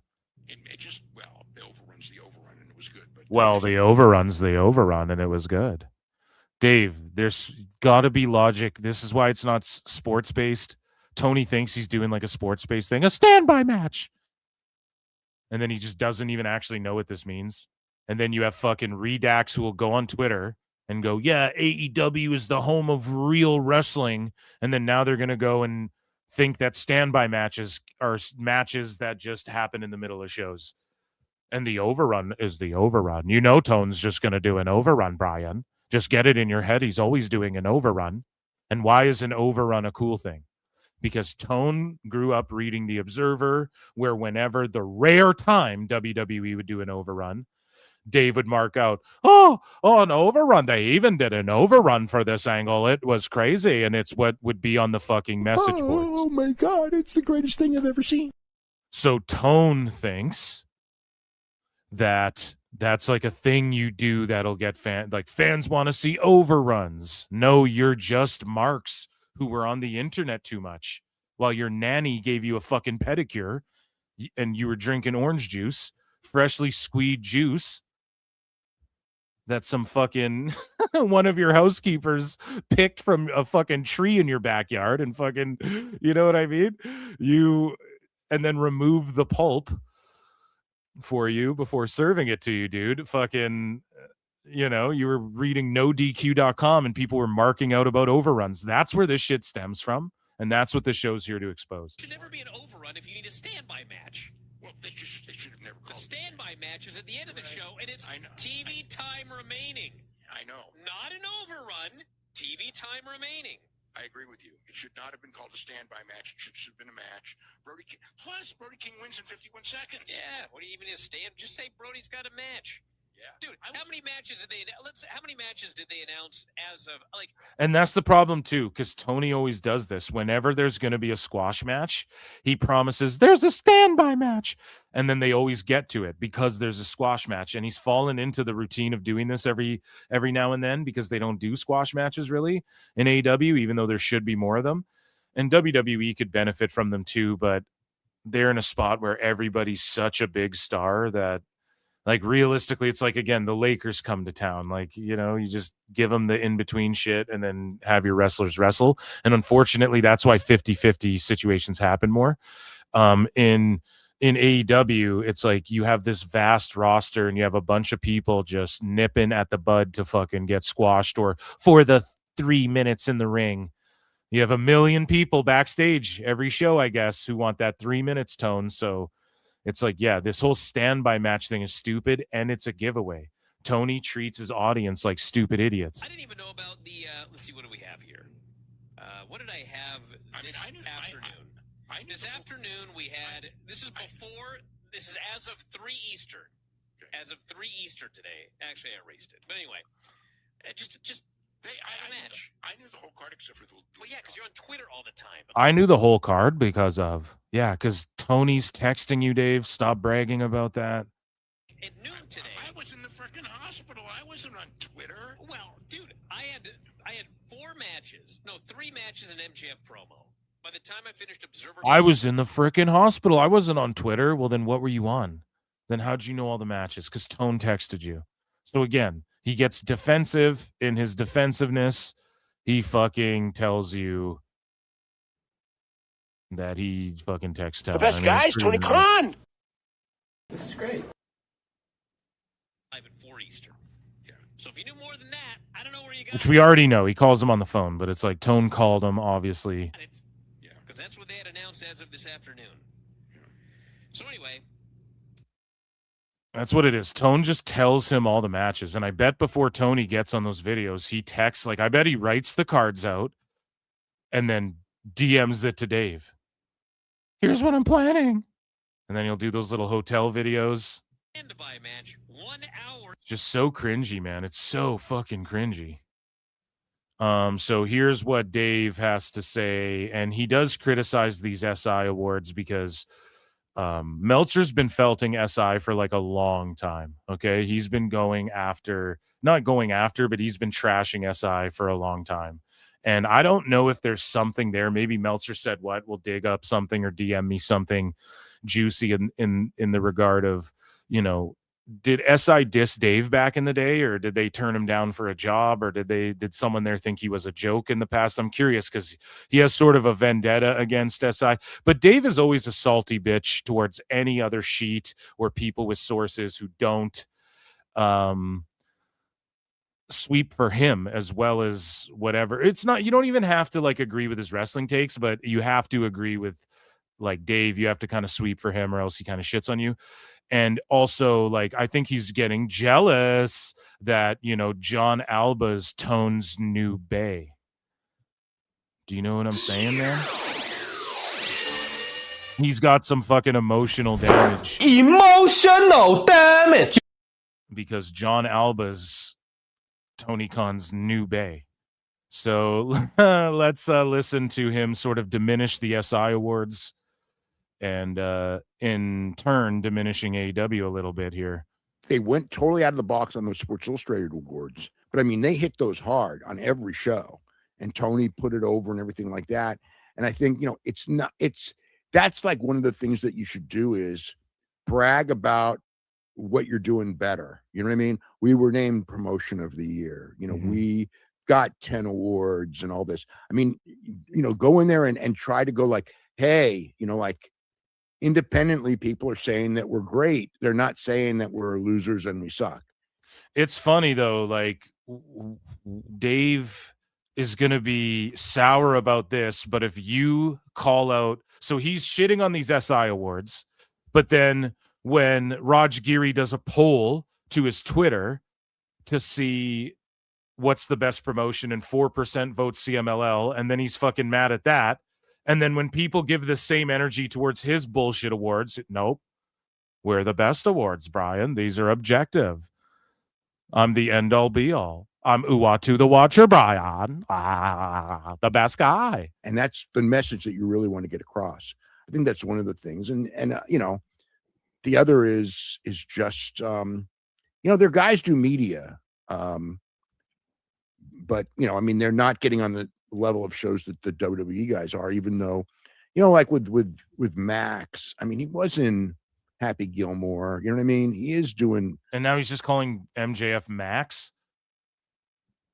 Some stuff. But those kind of guys, Mercedes kind of. Not like AEW could have promoted Happy Gilmore very much, though. I know. No. And that's not the only example there. But yeah, no. When the guys are doing stuff that, you know what I mean? They don't necessarily promote it that well. They're so they don't promote well in general. The promotion is shit in general, and it's a wrestling promotion. It's called a wrestling promotion because you're supposed to promote your promotion to people. It's a promotion because you're promoting it to people to sell them tickets. They're not doing that well across the board. Tony Khan is the promoter, booker, writer, creative, owner. He has to tell everybody this all the time. He's the worst promoter. He's the worst booker. It's that simple. Dave just can't say that. He can't do 1 and 1 equals 2. 1 + 1 = 2. He can't do that. He's on some Terrence Howard math. He's on some Terrence Howard time doing some fucking Steiner math. Concentrated on their wrestling show of producing a wrestling show that they don't always take advantage of things that make their guys look like stars, and things like that. That's like when things like that happen, they should be promoting the hell out of that stuff. Yeah, and they should be promoting what happened on their show. Your TV show is a commercial for why we should buy the pay-per-view, especially if you're in the pay-per-view business. Your show is, and especially in the age of streaming, and this is why, again, WWE crushes shit. Because now, let's say you see a vignette for some shit you missed on Raw the week before, and they catch you up, and what you saw, you were like, oh, fuck, did that really happen? Now you can just go watch the Raw from before right then, fast forward to the part, and go, oh, shit, that did happen. And then Dave's like, they're manipulating the numbers. No, bitch. No. Okay? They're just fucking people EFAP now. Streaming is all about that. Having it right there, readily available. Go back, watch this show. Oh, I don't like this part. I can just fast forward. That's why I timestamp everything for you guys in all my videos now. Right? And I have been for a long fucking time, but you guys know in all the videos. And after the lives go up, I timestamp them after on the replays. It's because some people are like, I don't care about hearing about TNA news. I just want to hear WWE news or like even in WWE's case on their wrestling show. Oh man, Braun Breaker speared or lost to Punk. And then you're like, what the fuck? He lost? And then you just go right to the Raw before on Netflix. And then you can just fast forward to that part and see it. You know, that's king right now. Dave he doesn't understand this shit. AEW doesn't do a good job of, it's just like they're just uploading meaninglessness content with no evergreen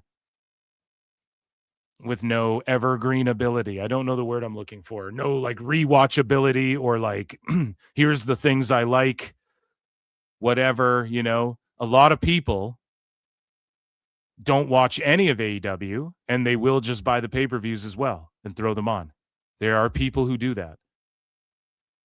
And a lot of people do it to essentially just watch and laugh. It's just something to do while you're drinking and you have people over, you know?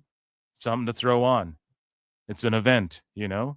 So that's not the way to promote anything, you know? It's just in a rut right now. And and then they drop advertisements like, hey, where wrestlers work.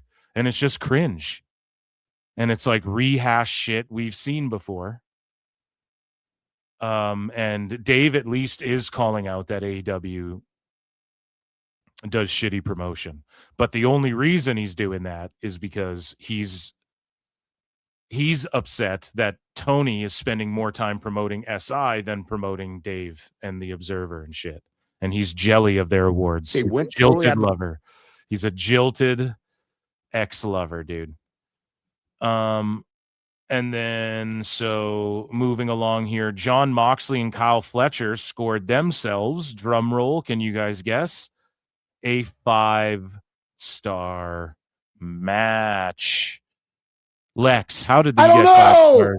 Yeah, I don't know either. And Dave will sit there and say, people, we should learn from Misawa and we should fucking blah, blah, blah. And then he'll give 5 stars to people who get dumped on their heads. Because he actually likes that. And he lies to people when he says, we should learn from them. It's just not his body, so he doesn't care. Right? Moving along here. And so here is how Dave covered this egregious right in front of Paul Turner, which shout out Tom Lawler. He just fucking owned Bryan Alvarez by bringing this up.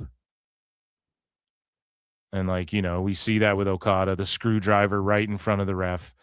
And then Meltzer said, what goes correction? It took what could have been among the best openers on a pay-per-view of all time to a 4.5-star match.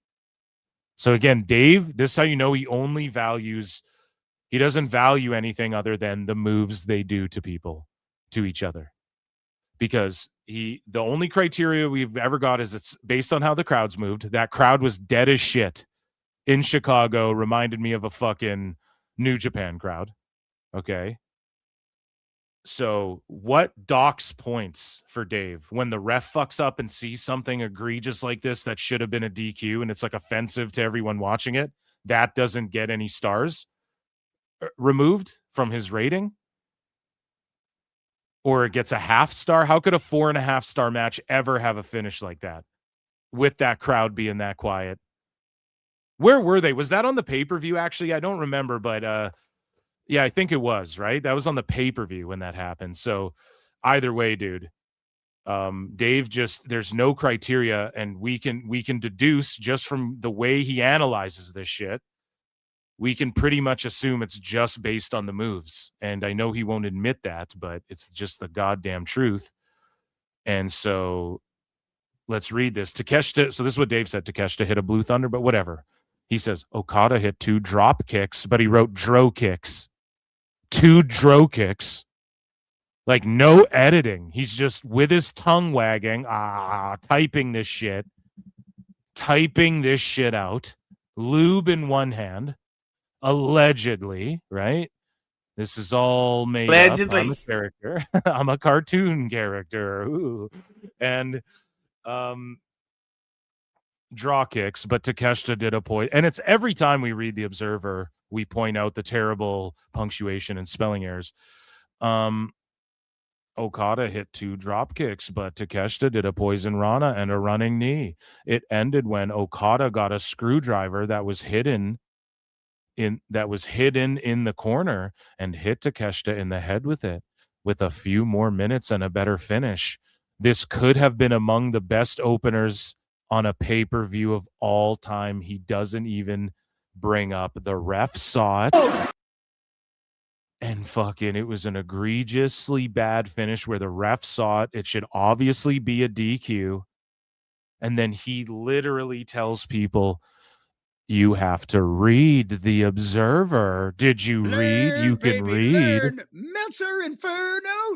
Trust me, CMLL's the greatest of all time. You can read my shit with spelling errors and where I omit.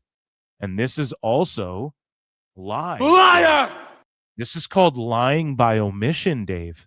So what you're doing is you're lying to your audience because you're fucking omitting facts and you're omitting things that happen to control a narrative. And he says, well, and this is what he would say. Well, Phil, actually, I talked about with a better finish, right? But you went to the point where for a paragraph long, for pages, you wrote Takeshita hit a blue thunder bomb after a Rainmaker attempt. Takeshita went for the running knee and Okada blocked it and hit a Rainmaker, but Takeshita didn't go down. A second one put him down. Okada did a German suplex. Takeshita did a rolling dropkick.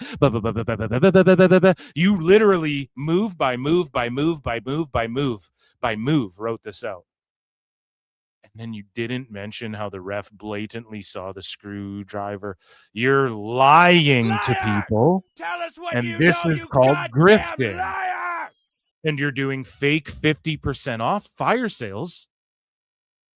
And that's a grift. You're grifting $10 off everyone to fucking lie and omit the truth and parts of the truth to try and control a narrative to pretend that this is the greatest pay-per-view opener of all time. To push the narrative that you're right and what you like is the best shit in wrestling. And you're not an observer. Okay, you observe it from your perspective.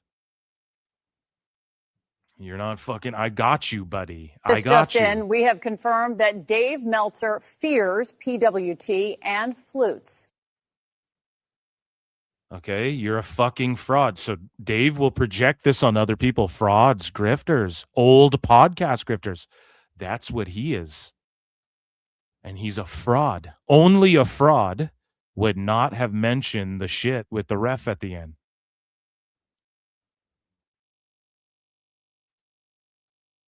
Only a fraud would not mention that. That's completely disgusting. That's legitimately disgusting. And I'm appalled. So moving along, Dave Meltzer had to say William Regal's post about neck issues was not triggered by one move and instead came about due to a few things and stuff in general. Cope. This is cope. Anyone saying this is fucking coping. And also that show had 3 fucking scary neck spots that I counted. You are coping and seething. You just can't accept what you're seeing. Yes, you're coping and seething. The truth it is scalding, and now you are molding and coping so hard. Coping and seething.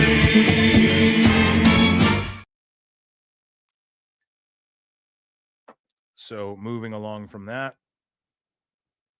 Mercedes Moné versus Willow Nightingale got 4.5 stars. Okay, I guess, right?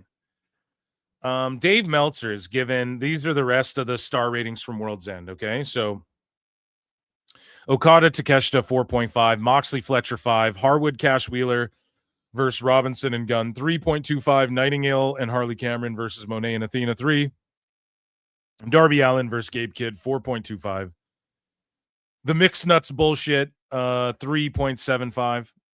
Statlander versus Hater, 4. Moxley versus Okada, 4.5. Joe versus Strickland versus Page versus MJF, 4.25. Oh my God, man. You guys know what they say. Poor people don't like AEW. They're just too high even for WWE.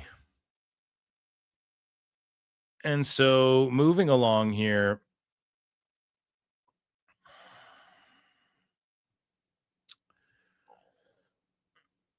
Let's see. Okay. Yeah. So that is Dave Meltzer covering AEW there. That is Dave Meltzer covering AEW there. Let me check in with chat. And we have a couple more little segments here I got planned. Thomas Moore for 2 says, all hail Uwatu the Watcher. Uwatu the Watcher, Brian. You know, well, I see everything, but I do not interfere. I shall not interfere, Brian. Oh, man.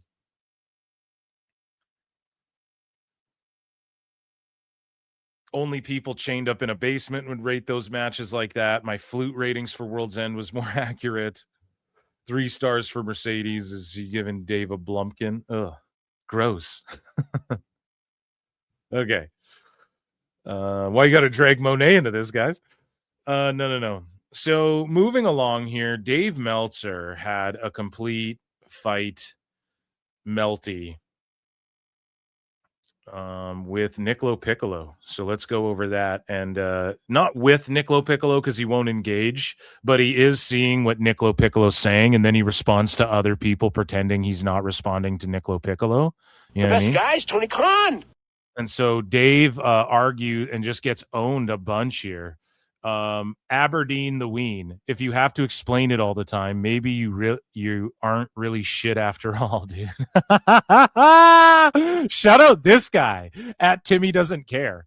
So, you know, Julian Weeks, we covered this. He's like, Dave is responsible for most of the negative discourse. He contributes nothing positive to the business. And then Dave says, have educated more people to its legitimate underbelly core than anyone who ever lived. Pushed for drug testing so hard that eventually it happened and the death rate declined. Dave is taking credit for the fucking death rate declining in pro wrestling because he pushed for drug testing. And it's not because once Nancy Grace and all these other mainstream fucking people got a hold of, like, look at what's happening to people who do steroids and shit. Oh my God, Because of it's Dave, the greatest thing I've ever seen. the fucking sicko Mark in his room, in his basement, fucking oiled up watching Lucha and Japan matches, shitting on WCW and WWE. No. Got more people than you'll ever know interested in different styles of wrestling and into actual history. Dude, you couldn't even buy a clue. Now, Julian Weeks is dope, but yeah, he's the kind of guy, like, he'll pop for, like, when $280 billion deal for WWE with the Saudis. It's like, I don't I don't really mark out for shit like that. I don't really care unless it directly affects me. You know, it's like, oh, it's all on Netflix and they gave him 80 billion for it. Awesome. I love it, you know? But otherwise it's like, okay, the show better be banging. Otherwise I'm going to be pissed. Right. And typically they are. When they get all this money, they invest and go, okay, we're going to give you guys WrestlePalooza and shit, right? WWE invests back in, like, we got to put on a big show and all this shit, and we got to get Punk back and da-da-da-da. So if the fucking stage for the Saudi shows I've said this a million times, if they're fucking got holograms of Hulk Hogan and Andre fucking standing next to where the wrestlers come out down the ramp and they have the biggest, greatest Saudi show stage up of all time, and it's stage glow up or whatever the fuck you want to say of all time, to where it's like, holy shit, one of the nicest stages ever. And fucking me as a viewer at home, I'm like, damn, this looks awesome. Like, this is so sweet for me to consume. Okay, then awesome. I'm glad they got all that money and reinvested it into me as a fan for my viewing pleasure and shit. You know, then I care about it. But otherwise it's like, I don't really fucking care. But the point I'm getting is Julian Weeks, though, he's not like I would say that you could criticize him for that. I wouldn't say he's fucking necessarily got bad takes or or couldn't buy a clue, Dave. I think that's you.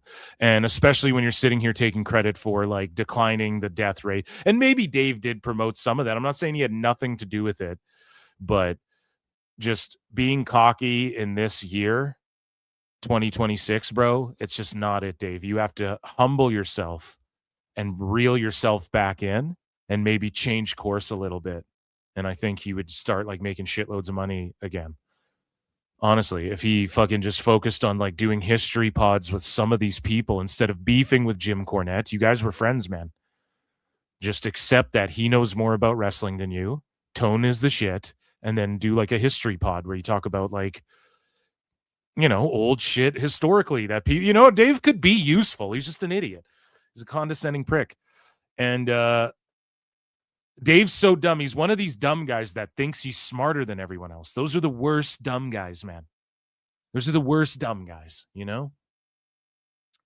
Some of the smartest people will say, like, I try to be the dumbest person in the room. Like, I don't want to be the one when I'm in a room with other people, right?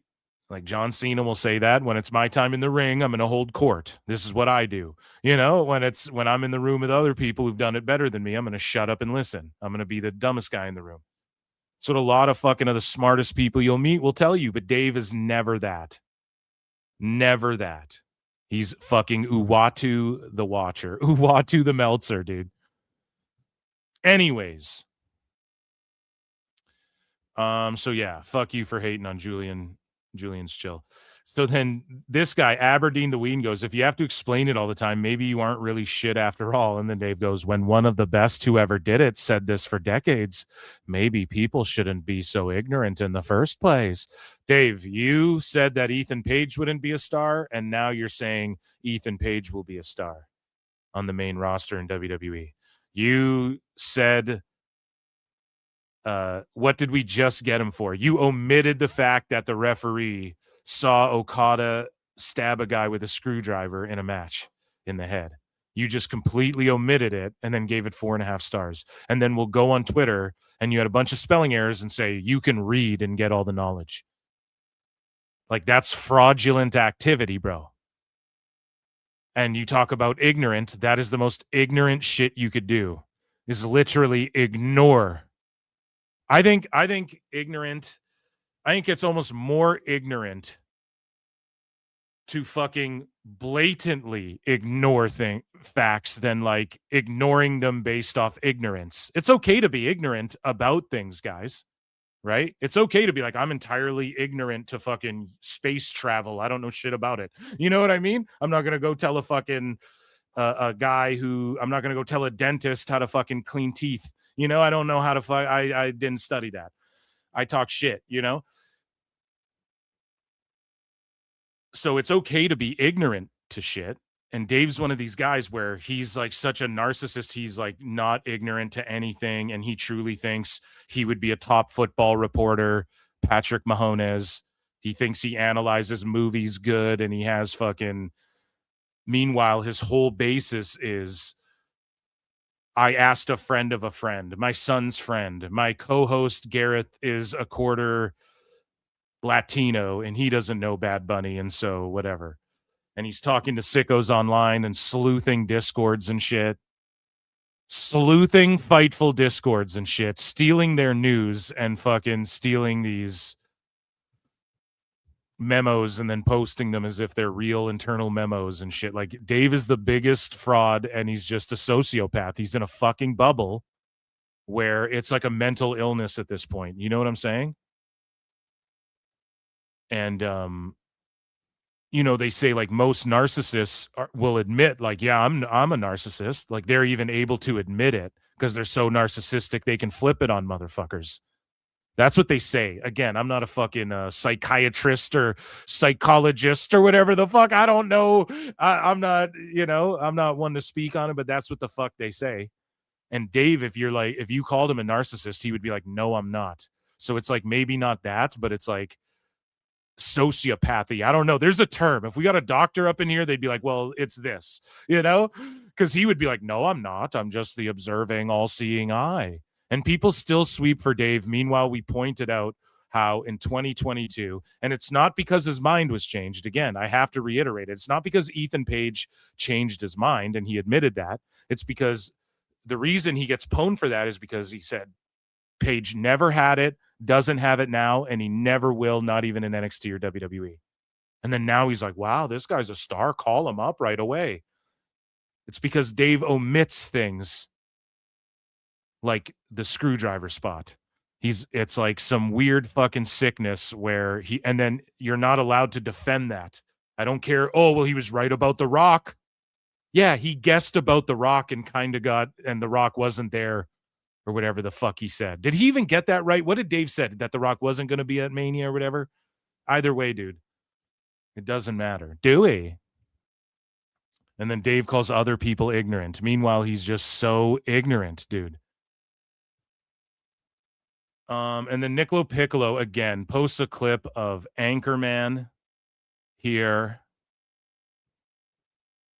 Ron Burgundy, another incredibly fine flute player, another incredibly fine flautist. Okay, which is always good to meet fellow.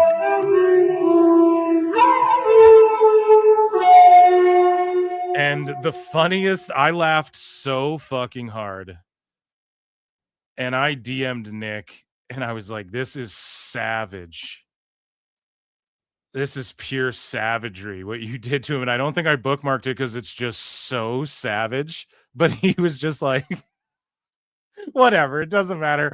It was just so savage that I was like, bro, it had me rolling. And maybe my sense of humor is morbid. I don't know. But like Dave's dog got sick, and that's why he was in the hospital or whatever. And Dave, I know I roast you and shit. I'm not going to roast a dog. I'm not a fucking sicko. Where, these guys were like, shitting on Larry when he died and stuff. I wouldn't do that. So prayers up for your pooch there, bud. This is just wrestling, right? Your personal shit, not interested. But Nick, when Raj Geary was like, hey, Dave, heard about your dog. Sorry. And then Nick LoPiccolo was posting these clips from Anchorman. And then he posted the fucking when in Anchorman, and it was set up like what popped me so hard is that you couldn't like predict that.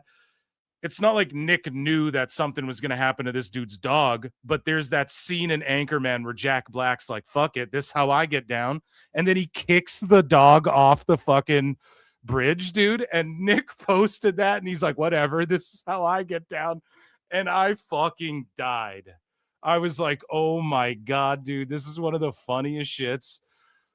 Like, it's dark humor for sure. But,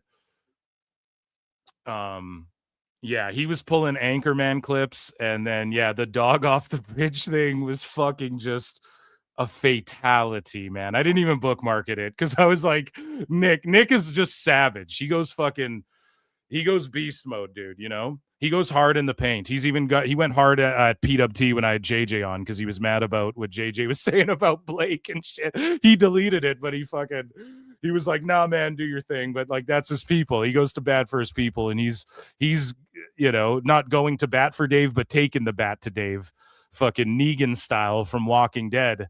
The way, he's just been hitting him with these fucking ice cold, like he's photoshopping them into images shit. So sorry for the long preamble. Here is their little back and forth here. But Nick LoPiccolo says, do you know who I am? I don't know how to put this, but I'm kind of a big deal. People know me. I'm very important. I have my leather bound books and my apartment smells rich of mahogany. It's so true though. Dave is doing the fucking Ron Burgundy.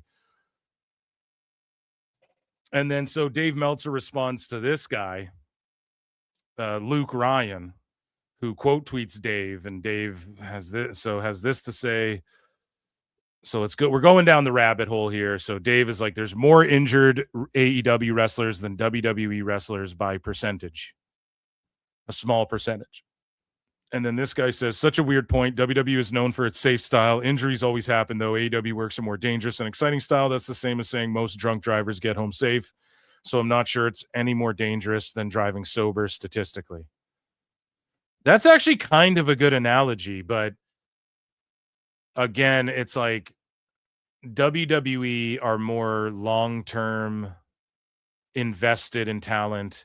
Not that, and again, Redax will go, oh, but the long-term contracts, Phil, well, they signed Osprey to 8 years. What I mean is like actually investing in the talent, which then is an investment in themselves, right?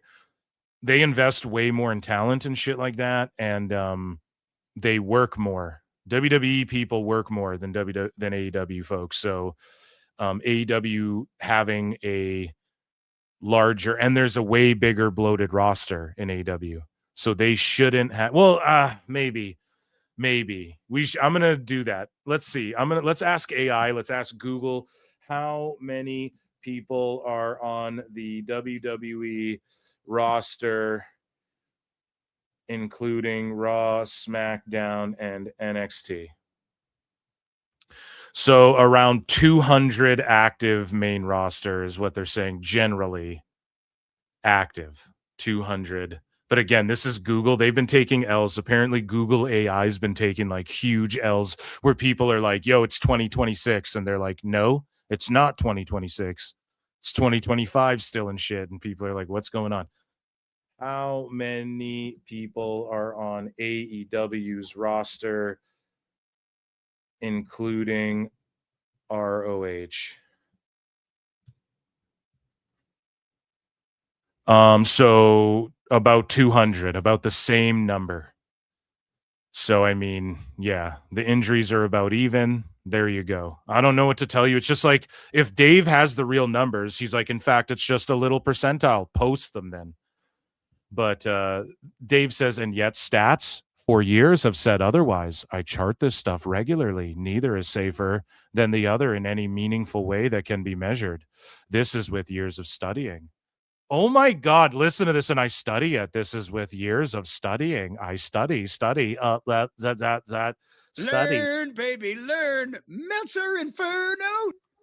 So the problem, Dave, is that objectively, and I don't need to study shit other than what's in the ring, fucking around with fire and glass and needles, well, they're probably fake cinder blocks, but objectively, that's more dangerous shit. And WWE is safer because they don't do shit like that. Objectively. Being a Fed that when you go to Australia, you can't even have a ring made the same way that your wrestlers work in every time they fucking come to work. For some reason, that is objectively less safe. I'm sorry. There's just no arguing that. Now, whether that results in the same amount or less injuries, I don't know. Maybe it results in the same amount or less or more. I don't fucking know. I'm not studying it like you claim you are. But at the same time, Dave needs to admit that when you're fucking around with fire and shit, that's way more fucking dangerous than not doing that, just objectively. And then Luke Ryan says, years of absolute twaddle. And then Dave Meltzer says, you can't teach stupid. And then LoPiccolo says, Happy New Year. You can't teach stupid. Dave's resolution is to keep publishing it. Sources say 26 is the year of the horse. Blinders on. Cognition optional. All roads lead to the glue factory, booked that way. Oh, man. So here's more. Here's a nice little Photoshop. The complete first season of Fantasy Island. Oh, my God. Oh, my God, man. Should Bryan be the little guy? What's his name? Tattoo? Should he be Tattoo? Shouldn't fucking Bryan be Tattoo? Sorry. I don't know, man. That is so good. They're all popping me so far. So, moving along here. LoPiccolo says, SMH, don't blame me for what's about to happen. And so Dave, again, when one of the best who ever did it said this for decades, maybe people shouldn't be so ignorant in the first place. And so we saw that already. And this was Nick giving the warning, like, don't blame me for what's about to happen. So he went super savage on Dave. So LoPiccolo posted this thread, and he's like, anybody want to see a body? Did Picasso ever paint a chalk outline? Only Murders on the Timeline season 2. And so I retweeted this potential fraud. I don't know, man. We'll see this thread and how it plays out when it plays out. And Nick posted this. I told y'all it was the year of the horse. Straight to the glue factory. That's how I roll. Like sugar on my. That's how I roll. Like sugar on my tongue.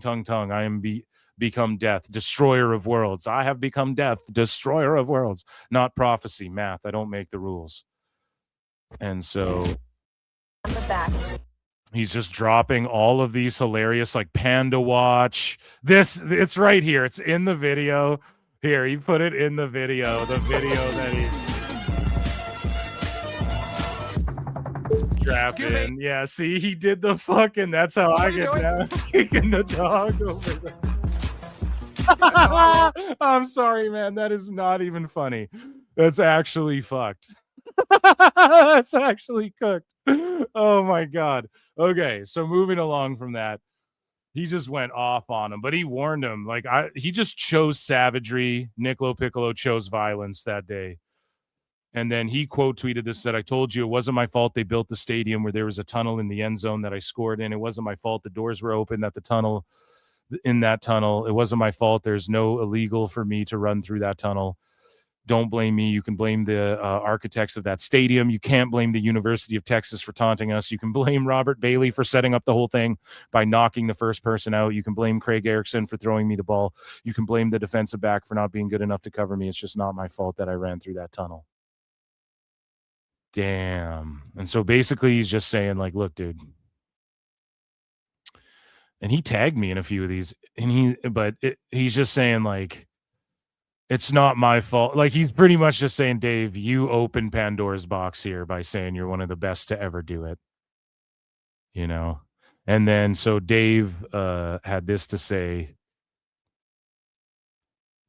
So Ramiro Paredes responds and says, Julian blocked me for saying I'm watching CMLL after SmackDown. He's a certified WWE bootlicker. Now, let's see, man. Gaming, politics, wrestling. Are you sure it isn't because you might have talked shit to him? And then when he looked, he saw politics. And then you were like, I don't really fuck with bros like that. It could be that too. The block button's there for a reason. Like when you see scabs with fucking 2 followers who all they do is just respond like brain dead dummies, and it, you know, block people like that, you know, they can't, or just people who just tweet to the void and they get 0 likes on anything they ever tweet. It's just like, you can just block a motherfucker like that. You know what I'm saying? So who knows if that's why he blocked him, but yeah, who cares? I'm sure this Ramiro guy has blocked people before too. But yeah, I called it out though. I will say, like, Julian will, I don't want to call him a bootlicker. Like, he just stands what he's a fan of. And I don't hate on sickos for standing AEW. It's just the approach to it, man. It's just the approach. That's all it is, man. Like, welcome new WWE fans with open arms. Welcome new AEW fans with open arms. But don't sweep for them and do all this sicko shit.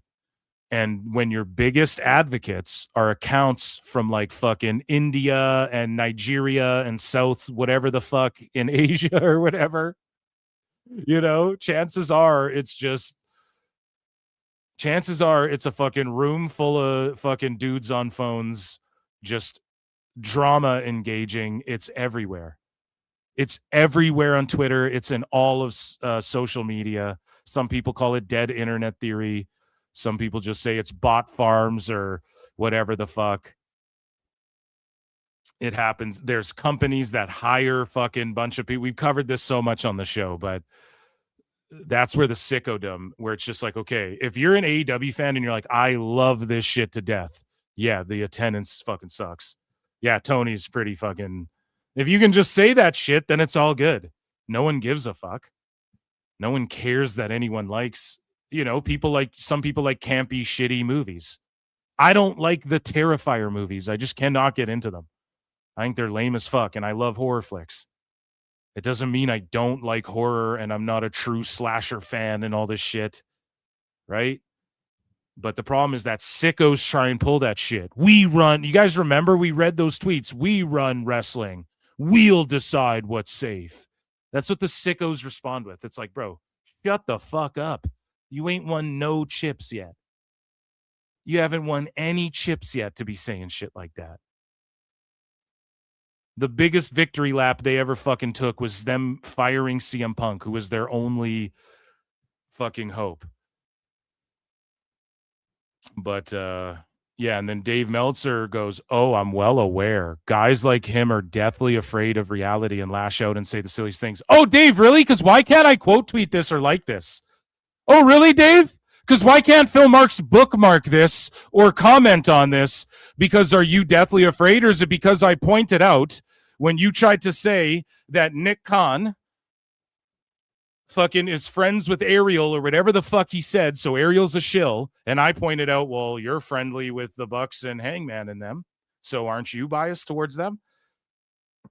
Fucking I get blocked. Why can't your boy Phil retweet this or like this, Dave? Because people like him are deathly afraid. So people like you? Stupid idiot. Fucking idiot. So you just exposed yourself right here on Dave Meltzer Dumb Moment of the Week, huh?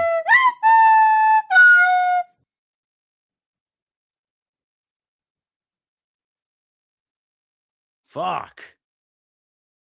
So you're an AEW bootlicker because that's what I say, and I'm blocked over here now.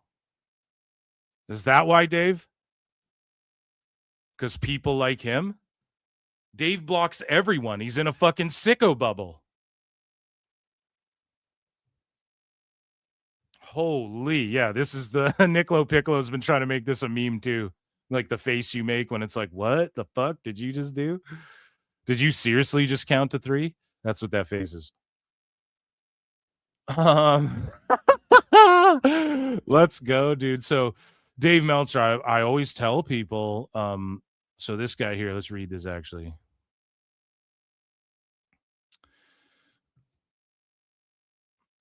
And so this guy says 5-star matches is the worst thing to ever happen to this sport. Takes away the focus from what's actually important. Oh, God. And then these fucking retards. Look at this guy. Good professional wrestling. No, dude. 5-star matches. Dave's 5-star matches are the worst thing ever. Because you have people booking for one tard. The King Sicko Vecna himself. Okay? Good professional wrestling matches. No, the 5 stars that he gives 5 stars are not good matches for the most part. Are the worst thing ever to happen to this sport. Fantastic sentence.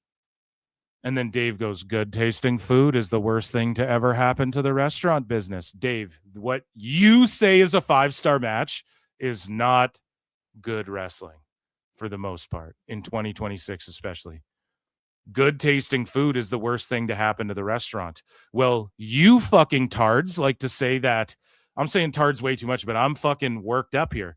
You guys always say that McDonald's is just garbage, slop, gross, and they serve 1 billion people.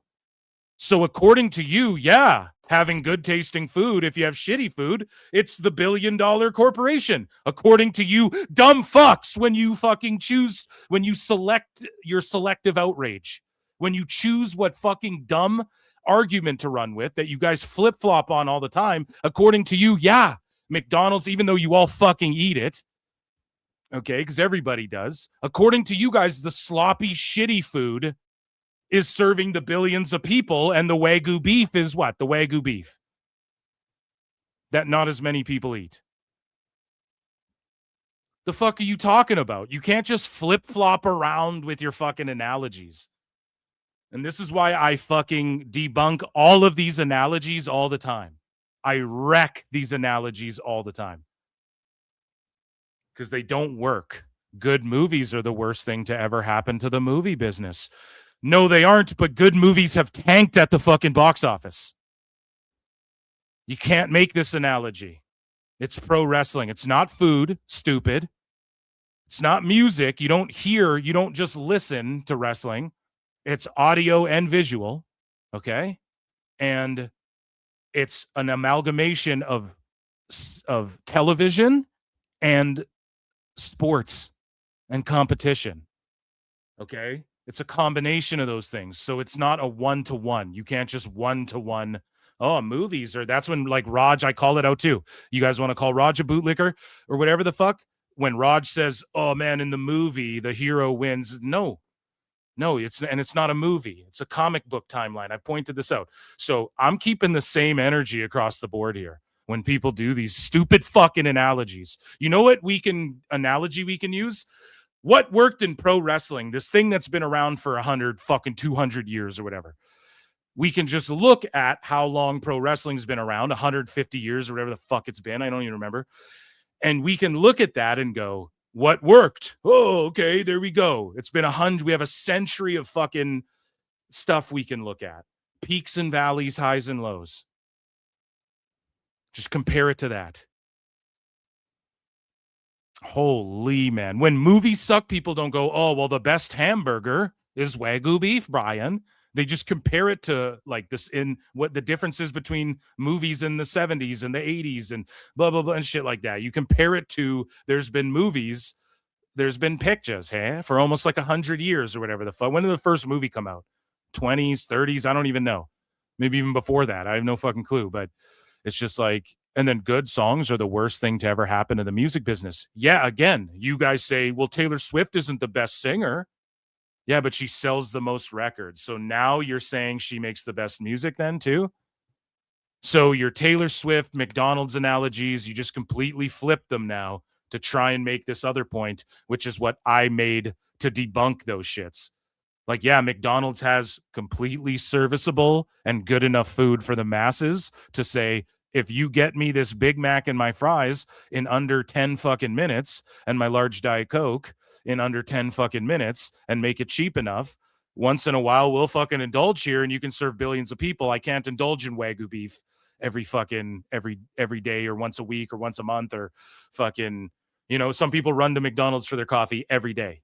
That's the service they provide. It's also the service. You're not factoring that in. So that's why AEW is the shits, because the storytelling aspect that's outside of the ring going into the ring is part of the service that we expect in pro wrestling.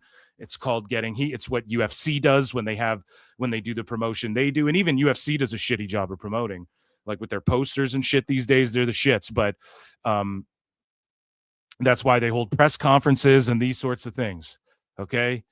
There has to be some drama there. That's why the commentary come up. They write out little storylines to tell the fucking audience. This is why even UFC, they run the cold open and then they show the fighters come into the building in the main event. Then they run packages for them.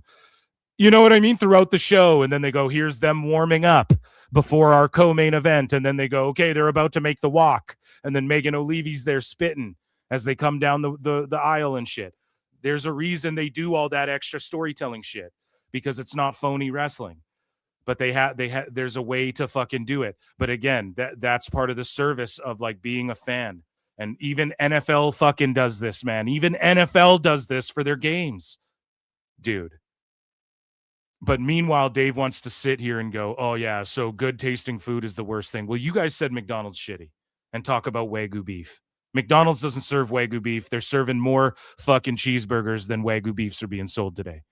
Period. More fucking McDoubles are being sold today than Wagyu beefs. Flat the fuck out. The nice cuts of Wagyu beef. Period. Point blank, flat out, buddy. Flat right out, buddy, and to the point there, bud. Okay? And it's the same thing with you guys tried to say Taylor Swift isn't the best singer, but she sells the most shit. So are you saying she does make good songs? Oh, why? Because the technicality of the singing and shit doesn't have to be the best to have a hit record. Just like to have the being able to intricately cartwheel into a springboard tope rana to the outside. Oh my God. Oh. Just because you can fucking do that doesn't mean you're going to get over, or that is the best wrestling, or that is the best book shit, or that is the best creative shit. For the wrestler, yeah, it's the most like, it's cool creative expression when you can do shit like Ninja Mac, where you fucking do 7 cartwheels and then backflip outside and then backflip up the ramp 100 times. Yeah, that fucking rules. Like, it's funny to watch time and time again. It's a cool spot. And like, that's very creative to think of some shit like that for sure. And like to be able to express yourself physically like that. But you just go watch mixed martial arts then. That's why it's called mixed martial arts. Fucking stupid. So Dave, again, just flip-flopping on his own bad takes. And then this guy goes, hilarious. What is wrong with people?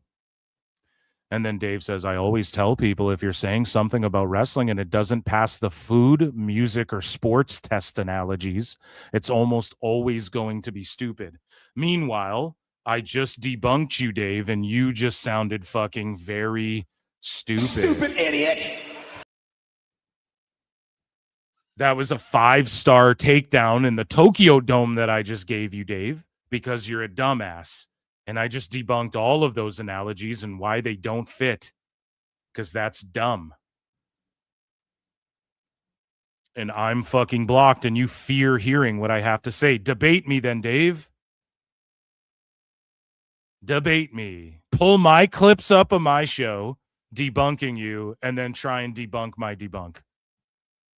Let's see if you can do it. And so LoPiccolo responds, and look at these two guys. Fucking, where are you? And I'm so sorry. Oh my God. Tonight will be the night that I will fall for you. You very young. Oh my God, man. Yeah, I'm just a kid and life is a nightmare. Oh man. So LoPiccolo says, now it all makes sense. El tío Ramirez may el. I'm gonna fucking. Is there a translation? No. I'll butcher it. So I'm not. Oh man. Yeah, I'm just a kid. Yeah, and life is a nightmare.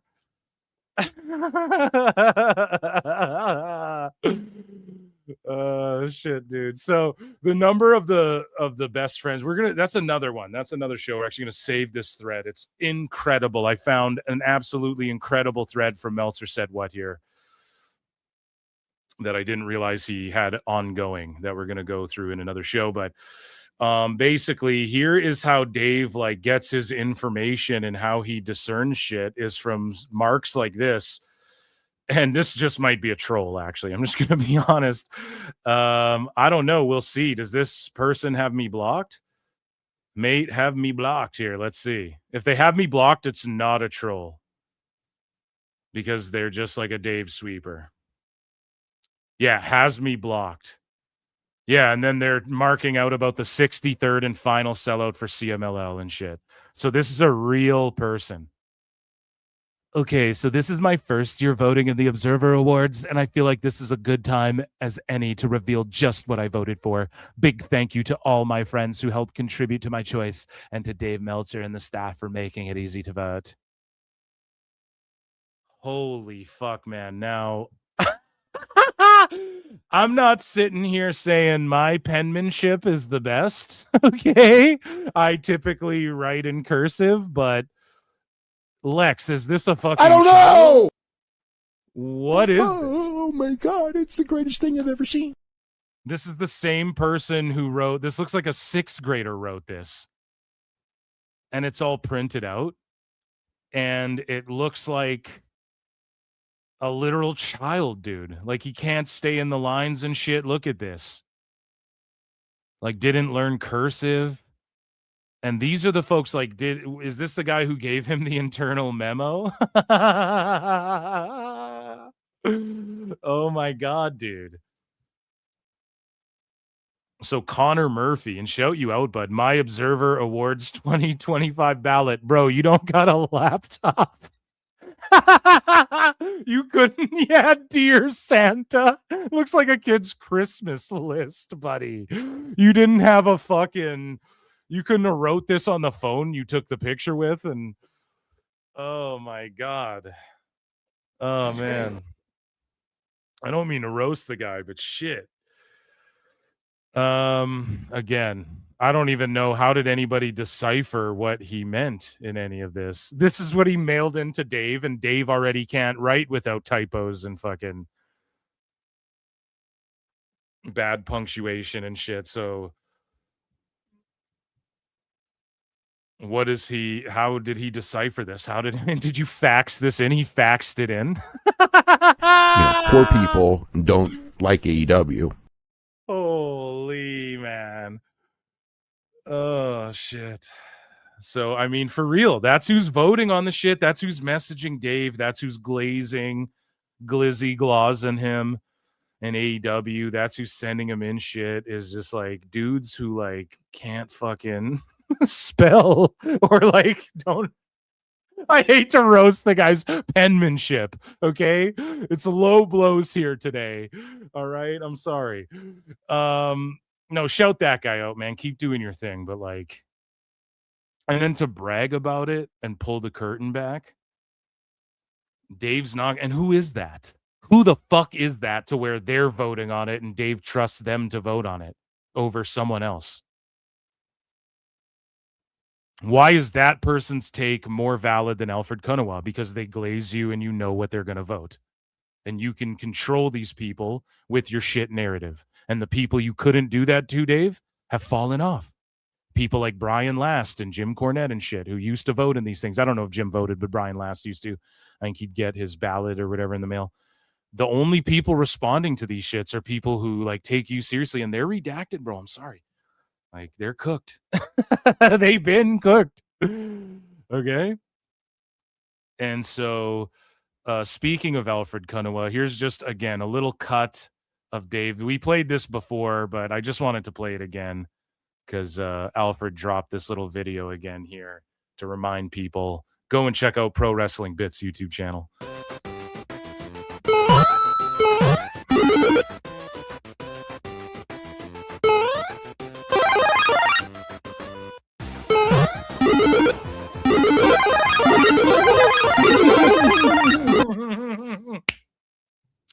The fucking stars coming out.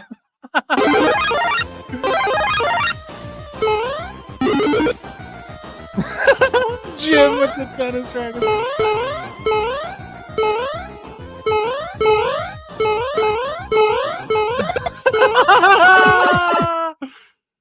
Oh god, it's way too good.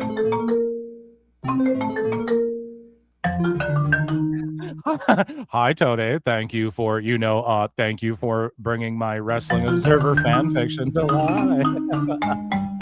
Please put it this way, please have Ospreay, please have Will Ospreay, he will please have Will Ospreay put it this way in Japan on April 4, 2021.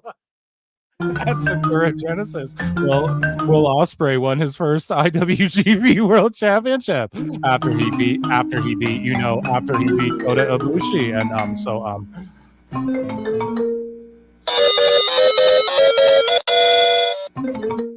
running out of time. So please have Will Ospreay win the AEW World Title at Wembley. Here's 6 stars for your troubles. Oh no.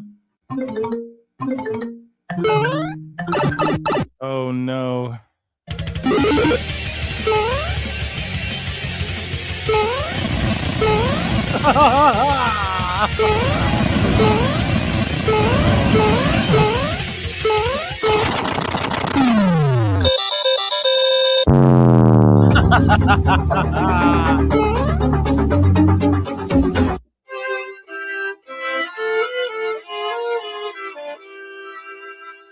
Oh man, that's so fucking funny. We got to give definitely a round of applause.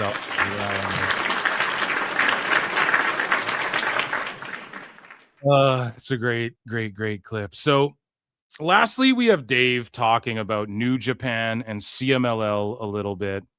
And we'll start with the CMLL stuff because it's just one clip. But then Dave sort of puts his foot in his own mouth. And then he absolutely puts his foot in his own mouth with the finale clip here. But in 2025, here is Dave and Bryan. I believe Dave is with Tryon Bryan here. Bryan. And they're talking about New Japan, or pardon me, CMLL and their record-setting year in 2025. The year did end with a record set by CMLL. 3 straight sellouts in a week. They sold out Friday night. They sold out Sunday, late afternoon, early evening. Sold out Tuesday And night. like any of these shows, if you guys want to play the nitpick game, because you guys know I don't really care about like, oh, the sellout, they sold out the setup or whatever. It's just like, okay, then that's a sellout, I guess. I don't really care, when Carney's Carney their shit up. I don't care about that. But like if you want to be one of those technical hounds who are like, no, there's empty seats. Like I had people sending me pictures of like, yo, Nuge didn't really sell out every seat. Like for Wrestle Kingdom, there was empty sections. And like, whatever, they still did. Actually, the final count. Oh, yeah, we figured it out. And Dave and none of these guys are reporting on it. I found out what the actual final count was because they said it at the show. I think they said it was like 47,900 and something on the broadcast. So it was actually sub 50K people.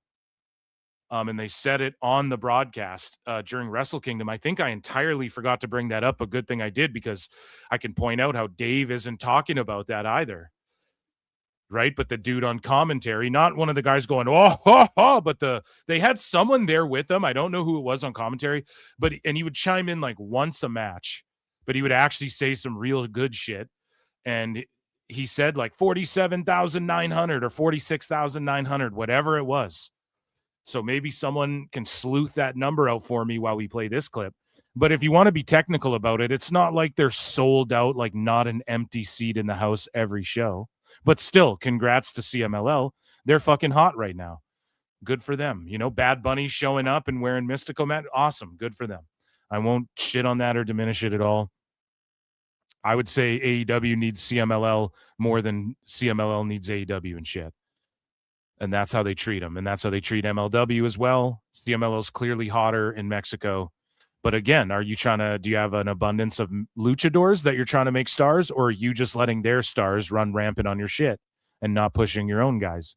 See what WWE's done. And again, to contrast, they're making their guys stars and bringing their stars to Mexico, and they're making some of their stars from Mexico more known in America and shit. Tone's not doing that. So if we want to talk about which relationship's better, yeah, AAA and WWE washing in that regard. You want to talk about what's hotter?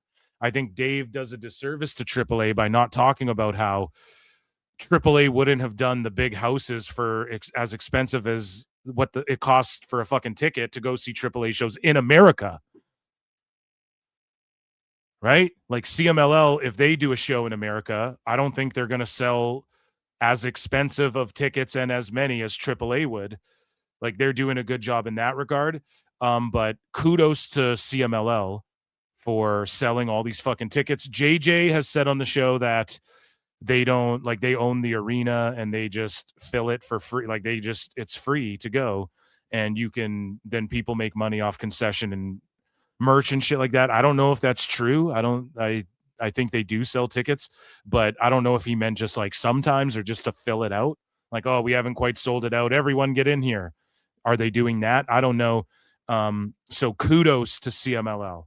Okay. I'm not going to hate on CMLL in this. All of my vitriol is towards Dave Meltzer. I cannot recall them ever selling out on a Saturday, and I can only recall one Tuesday sellout. It is unprecedented. I think that they probably ended up with over 1.1 million spectators, paid spectators, at Arena Mexico this year, which is another all-time record for any arena in the history of wrestling. They ended the year with 63 sellouts, I believe it was. So they actually did. And when they own the arena, like, how do we know what they're reporting isn't phony? Like, if WWE owned the arena and then said, we ended the year with the whatever, Dave would 100%, or even if Tony said it, he would 100% question that. He would 100% be like, oh, I don't know if that's the real number. Like, you can't tell because they own it. The same way, and I know this because when they teamed up with ESPN, Dave's like, oh, journalism's done and it's out the window and they're just going to shill for WWE. So he'd be melting down. So who knows if CMLL's even accurately reporting they could just say it's always a sellout every time. So again, I'm not trying to shit on them. I'm just saying Dave spurgs out about the 93,000 attendance to this day. He's not even going to ask one question about this fucking record or be like, well, we don't actually know, and point out like they own the arena. So I think that's a little, because even when Bad Bunny was there, you guys saw, we could see the videos from Bad Bunny's perspective. There was a lot of empty seats even in that show. So are they all full blown, can't fit a fucking ant in this building sellouts? I don't know. But again, that's not on CMLL. This is on Dave for the way he's reporting it. More than WWE. Or it is on CMLL, but I mean, they're going to work. Workers are going to work. Okay. Or 64, some number like that, as far as like all their arenas, that they sold out every arena. There's never been a time in Mexico where an arena. And then it's just this one picture, like, yeah, this rules. But what about when Bad Bunny was there at that show and the fucking, you could see behind him, like the upper rows were fucking empty behind him,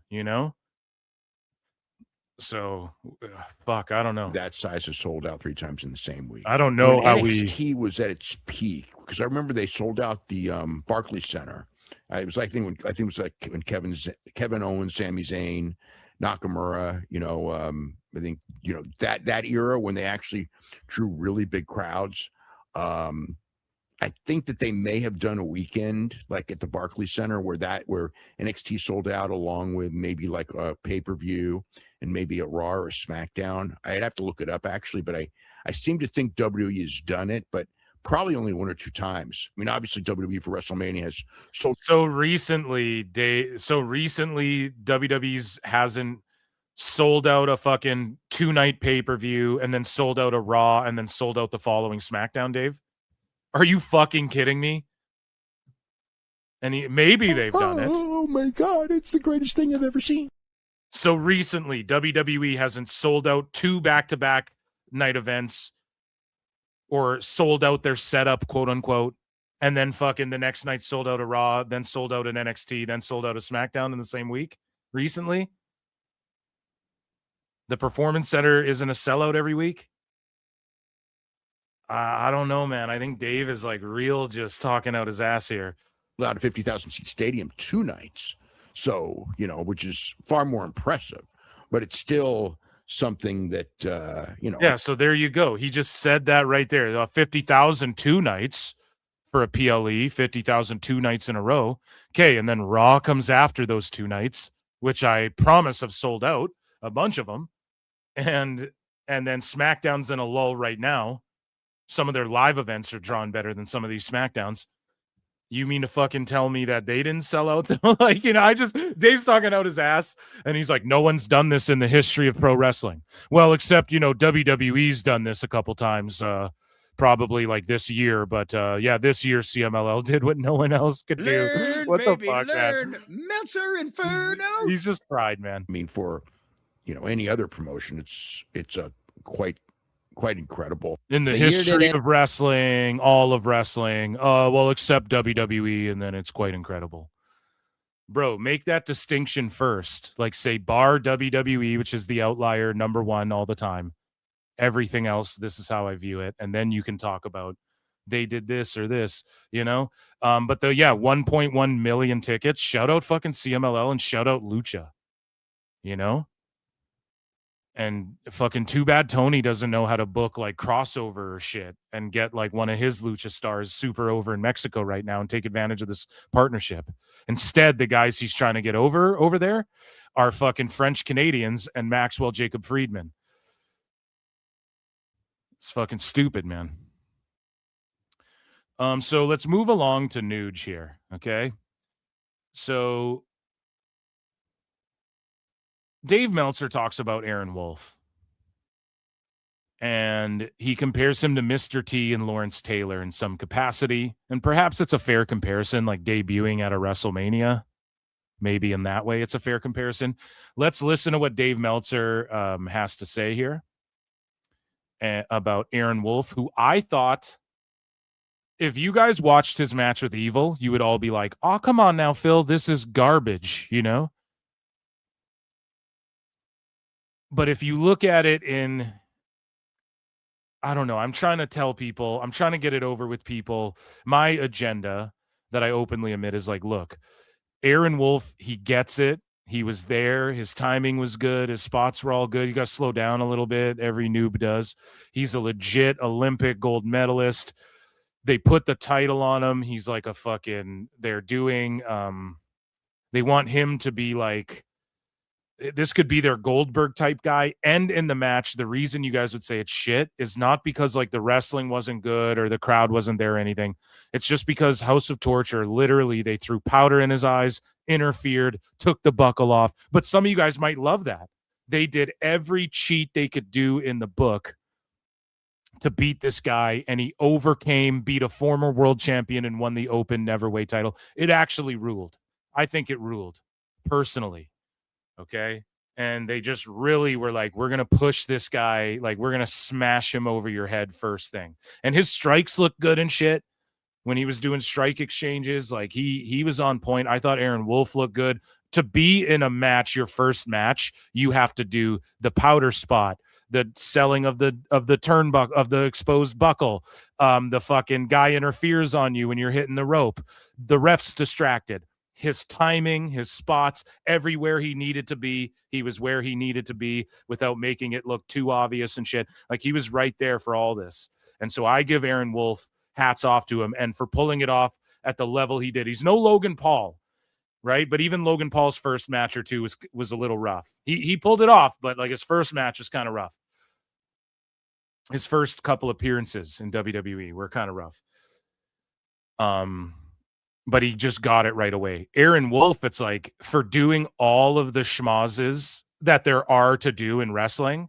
I can't remember. Did they throw a fireball at his ass? They might have. You know what I mean? They did every schmoz there is to do in fucking wrestling. Every gimmicky, we're going to distract this guy in wrestling. And in his first ever match, and he sold it all well. He was there for it all when he needed to be. You know, I mean, I can't applaud it enough. 5 stars. You know?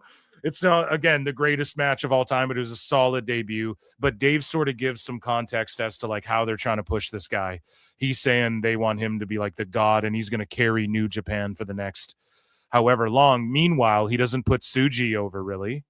And Tsuji's the guy who's carrying New Japan right now for the next little while, and who's getting people re-interested in it and making people mark out about the title. And what is his vocation right now? Fuck AEW. So that's why Dave won't put that guy over. Here we go. We had the Evil Aaron Wolf match, and the story was that Evil told him, if I beat you, you've got to shave your head and wear the black tights and black boots. So he comes out with a shaved head and wears black tights. So Aaron, before the match, shaved his own head, and he takes off the deal. He's got the Young Lions outfit on. It was not flattering. He does not have for a world-class athlete, you know, it's like he has a terrible physique. It's because guys who look like that will fuck you up. Okay? Tyson Fury. Aaron Wolf. Okay? Yes, these big jacked monsters. And like, let's face it, man, a bunch of people were doing roids. And back in those fucking Russian days where these machines and these Mark Kerr guys and shit, they were on the juice. I'm not saying Kurt Angle was, but I'm kind of saying Kurt Angle could have been, especially when you see documentaries like Icarus, okay, where the whole fucking how Russia got banned from the Olympics. I know you guys know about this. Russia was banned from the Olympics. Why? Because all these guys are on shit. We're on shit. All the Dagestani. This is why Khabib's not the GOAT. Or maybe he still is, because like everyone in MMA was on shit for the longest time, but that whole Khabib Nurmagomedov team in MMA is on shit. They've all been busted. They've all been busted on shit. And I bet if you drug test Aaron Wolf, he became world champion, not on shit, because look at his physique. And guys who look like that will fuck you up. Look at the bloodline. Look up Jacob Fatu. That guy will fuck you up, dude. Okay, so fuck it. You know what I mean? If he'll fuck you up. And he showed the ultimate respect to pro wrestling by not being a fucking mark for himself and coming out in some gear. Hey, it's my first match and I'm doing the Logan Paul thing where I've got gear and an entrance and a Pokemon card and my glasses. You know? But, you know, like he's a shooter and he's a star. And I mean, you know, it's like the people were totally behind him and they worked the match to get the people even more behind him, and the match worked. And chat's calling it out. Eddie Kingston. Where's the fucking right? That guy looks like, at least Aaron Wolf looks like he works out. There's guys who look like that who work out. Okay. Eddie Kingston doesn't even look like he works out. You know what I'm saying? So you don't hear that shit. You just hear Dave like, oh, him and Mox is a fucking 4-star match, him and Joe. Right? Wolf gets his big win, and man, this place went nuts when this guy. It was for the never open weight title. He won the belt. Like he's got buys and shit, dude. Look at him. Like he's a fucking guy who can lift some weight. Okay, he'll throw a big ass dude over his head. He did it in the Olympics. You know. And yeah, they went crazy. The one thing I will say is, I thought the execution of everything he did looked good. I thought his selling, especially like taking corners and stuff like that, I thought he looked really green. Oh yeah, and right, and that's just like you got to learn that over time, right? It's just you learn that over time. It's just the in between. What do you do and why? Because Aaron Wolf is a guy who has judo flipped someone, dislocated his finger. The adrenaline's going. You ignore it till you're done competing. So that's why it's tough for some MMA and that's why Ken Shamrock deserves more credit because he could really pro wrestle, and it's hard for some of the people who cross over because they're trained to like in between moves. It's selling sells. And it's just a matter of like when you're fighting in combat, you're training yourself not to sell, whether it's grappling or whatever, So, and for him, it's just he'll get that as time goes on. The main thing was like, he was gasping for air by the end because he's just like excited and he doesn't know how to pace himself really yet. And man, yeah, just pacing. Brian's got a good assessment. He's just got to slow it down a bit. And he was real nervous. You could tell when he came out to the ring and he was standing and he was kind of like looking around the building. And he looked so fucking nervous. And he was just huffing and puffing, so to speak. And but he made it. I've never seen a guy with so much pressure on him, which is another thing. Maybe that may also be why he got tired. It's like nobody's ever had so much pressure on them in their first match. Except for maybe like Mr. T or Lawrence Taylor, or something like that. But they were not being counted. I think Ronda Rousey had a lot of pressure. I think Logan Paul had a lot of pressure in his first match. But as far as like, I will agree with Dave in that they did every schmoz thing. I already talked about this, but it's not only your first match, but you got to go out there and fucking like take the Mr. Fuji dust and sell it. Like that is a lot of pressure. That's a lot of shit that you learn with time, how to do the gimmicks and shit, To carry a company, they were just counting on to do one gimmick match. And so is he saying that, except for maybe like Mr. T or Lawrence Taylor, or something like that, but they were not being counted on to carry a company. They were just... So Dave keeps pushing this narrative that Aaron Wolf is there to carry the company into the future. Into the future. Is that legit? I don't know if that's legit. That they want him to carry them into the future. He's 27. How many years did they sign him for? 10? Or is it more like 3 or something? He could just leave and go to the Fed or AEW in 3 years. If Tony Khan likes him enough, he'll fucking try and poach him. So I don't know about this carry him into the future, bro. But maybe he does, man. Maybe he's a Nuge for lifer. So speaking of WWE, Dave Meltzer, again, he's crying about Nakamura. Nakamura should have been there, even though Dave is the one who just made up lies and got everybody's fucking hopes up about Nakamura being at this fucking show in the first place. Takeshita did an interview. He had an armband on like Nakamura. Nakamura told me since he's not allowed to be there, he wanted me to wear this so it's kind of like he can be there, And by saying he was not... I'll wear this so it's kind of like he can be there. Like visually, you mean he's there in spirit, Dave? You mean he's there in spirit? It's kind of like, that he'll be there. This just in, we have confirmed. Like, bro, learn to fucking speak well and write good. You know what I mean? This guy spends all day writing. He doesn't know how to fucking say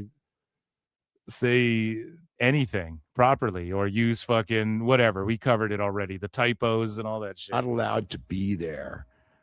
A lot of people got really upset and, wrestling politics is what it is. I mean, if there is no period in wrestling history where Nakamura would have been allowed to do this show. And this is, now that's not a defense because that also tells you just how fucked up. Oh, he actually cussed for once. And said fucked up. It's upsetting people. Wrestling and promotional wars are, because obviously he should have been there. And whatever, it's like, I will say this, like, I know there will be people who argue this greatly, but I do believe that Okada proved that he absolutely should have been the guy in the match. No, there's no way Nakamura could have matched this good with him. No way. But so there's no way Nakamura could have had this good of a match with Tanahashi? No way. Why? Because he's a Fed guy now? Jesus Nakamura Christ. should have been allowed to be there by, when there were, it wasn't that he was. Lex Luger should have been, or Sting should have been there to induct Lex Luger into the Hall of Fame, Dave. Again, I don't know what was the reason he couldn't be there. The presumption was that WWE would not allow him. And WWE, again, look, AEW let Billy Gunn do the Hall of Fame. They let Jericho do that John Cena tribute thing. They let Daniel. What does he mean? The Jericho do the John Cena tribute? And no, here's where Dave's lying again, because again, I don't know how many people fucking talked about this, but I'll tell you right here. Tell us what you know, you goddamn liar! I'll tell you right here that fucking when WWE was getting loosey-goosey and just showing like Daniel Bryan and all this shit, AEW sent them a cease and desist or whatever. A C&D, dude, to fucking WWE to get them to stop showing wrestlers that are currently contracted to AEW. They tried to pull a fucking power move like that, and that's another reason why fucking Brie Bella ain't coming back to WWE anytime soon. And do the Hall of Fame. They let Jericho do that John Cena tribute thing. They let Danielson do that John. No, they don't. They don't let anyone do anything. Those are people that they just do what they want, and Tone has to suck it up and deal with it. Cena tribute thing. It's like, WWE could have let him do this show. Why didn't they let Sting do the fucking whatever? And WWE could have let him do it, but who? Now Nakamura, I guess, did say like, yeah, I tried. I wanted to be a part of it. But it's like, why is it okay? Again, Dave's like, oh, they let Jericho do the Cena thing. No, everyone's just doing a Cena thing. Even Samoa Joe did Cena shit in his match. Everybody just did a Cena thing because it's Cena's last year and Tony's not going to do shit about it. They do what they want. Okay? It's a contrast. Like in AEW, they do what they want. In WWE, people got to do what the office wants them to do.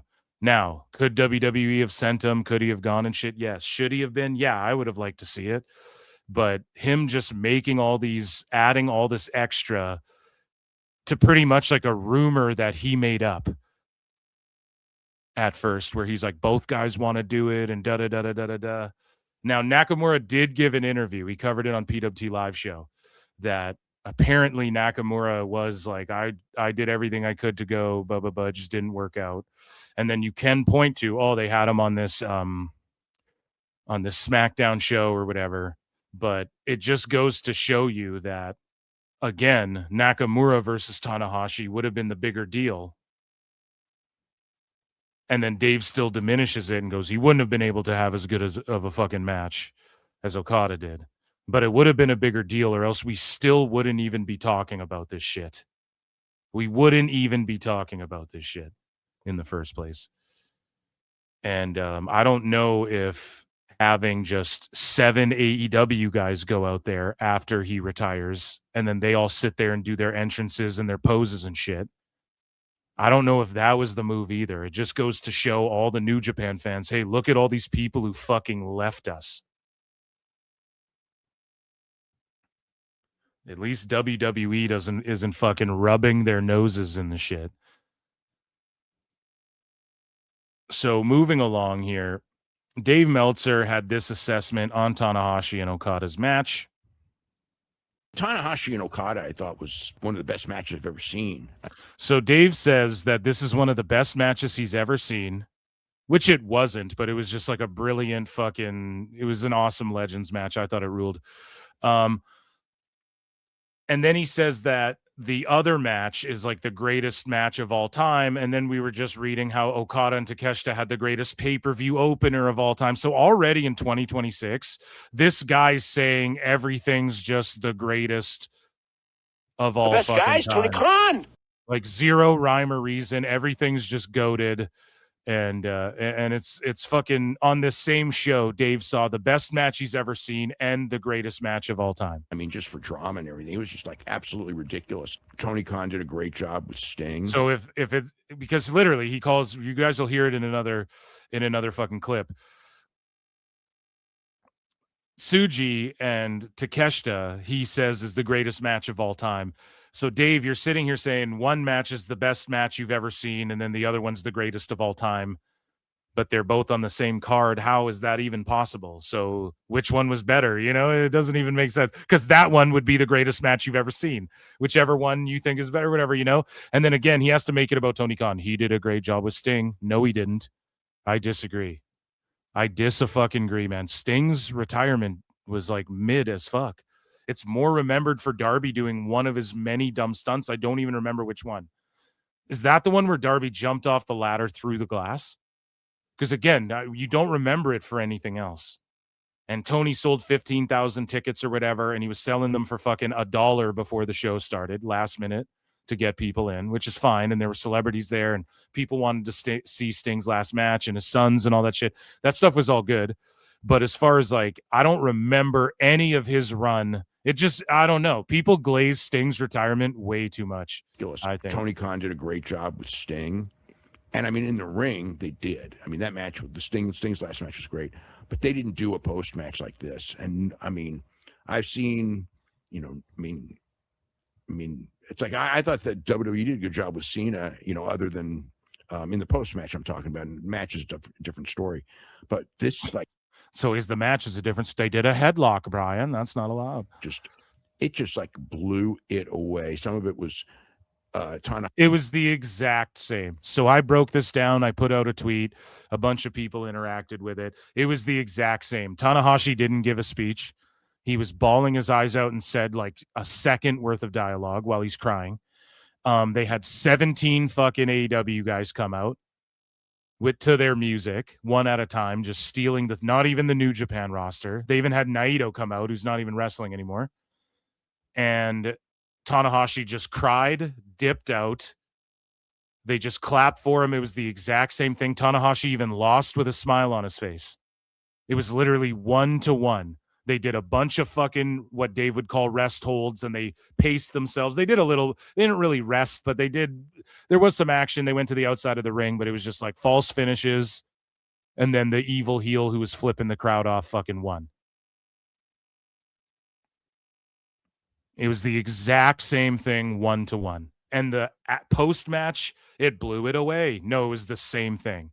You were just clapping like a little baby watching Miss Rachel fucking while looking at Osprey and all your faves come out, and Shibata and all the 5-star fucking merchants come out. Hashi's personality and everything, and it's like it's so obvious that Tanahashi is like one of the greatest wrestlers of all time. You know, I mean, in ways that, you know, in so many different ways. I mean, importance, you know, you take Tanahashi out of New Japan. Of all time in Japan. Who even knows if the company survives? Certainly doesn't flourish. I mean, there's not of all time in general, of all time in Japan. You know, he had just an incredible charisma, incredible in-ring work rate, incredible mind. Work rate, bro. I mean, he went out there and this guy cannot move. And he had like an absolutely incredible match. And granted, you know, he had Okada in there with him, and he wouldn't have been able to do it with almost anyone just because of, you know, the nature. So Dave is sitting here going, this guy's the greatest ever, and he can barely move, and he had such a great match, and compared to anyone, he's the GOAT, but he needs someone else who's one of the greatest in New Japan of all time, to have this match, or he couldn't have had this match. Well, the greatest of all times can have a match with a fucking broomstick, buddy. Okay? That's why you're just such a stupid idiot. Of the movement and everything. And he could have won that match, and it wouldn't have been. I never thought he would win, but he could have won that match. It wouldn't have been the end of the world for him to win that match. I would have buried Okada so hard, dude. But, you know, he didn't.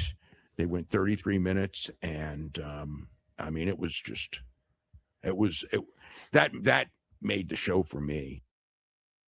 Yeah, for sure it did, bro, because they brought out all of your faves after, and you could clap like a seal about them after. And so this is what he had to say about Yota Tsuji and Takeshita. So he said right before, the greatest match of all time was Tanahashi versus Okada, which he's only saying that because your boy Phil calls John Cena versus AJ Styles the greatest match of all time.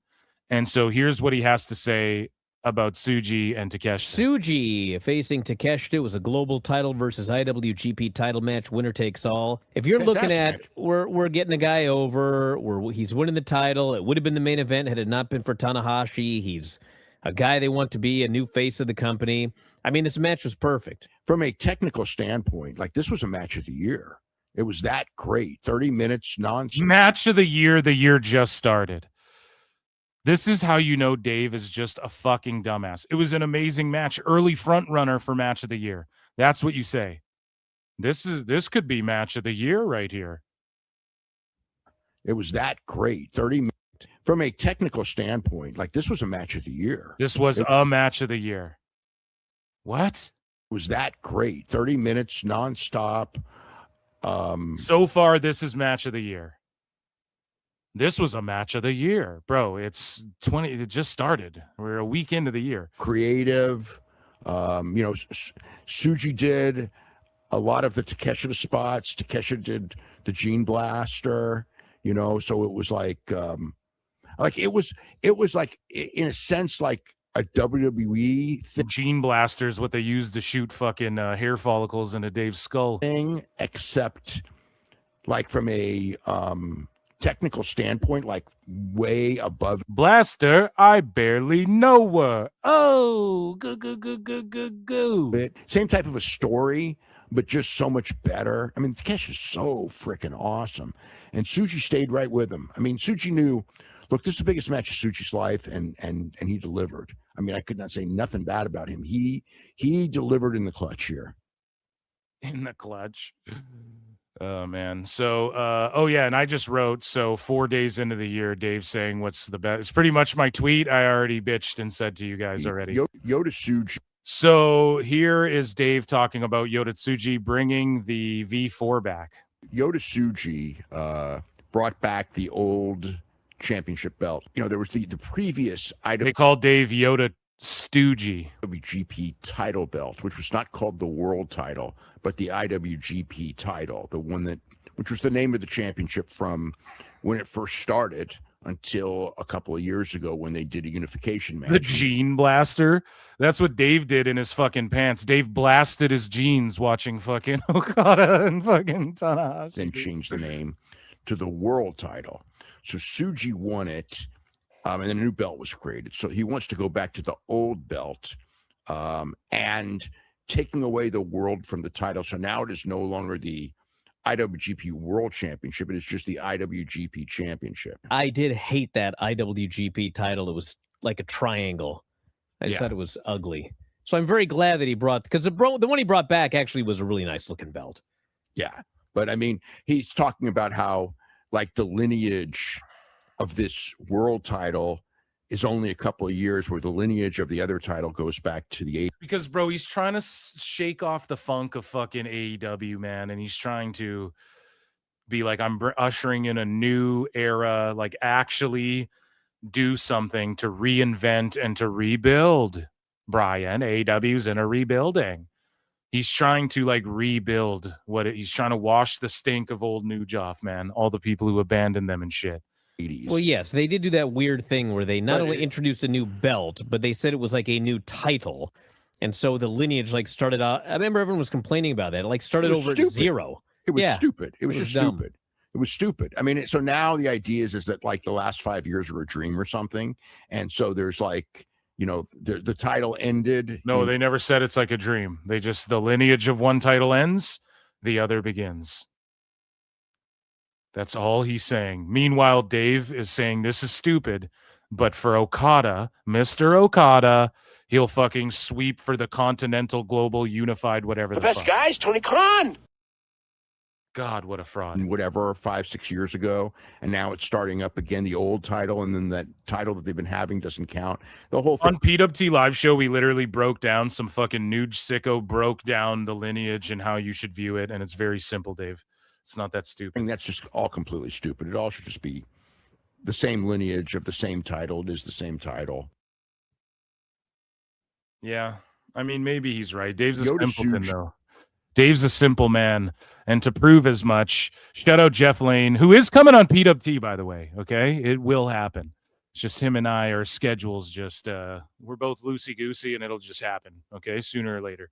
But and shout out Vince Russo and the brand, and Jeff Lane here for giving us this clip. Here's Dave just being completely redacted. So, and Takeshita, they're gearing for, the young superstar, babyface, that former heel thing. So,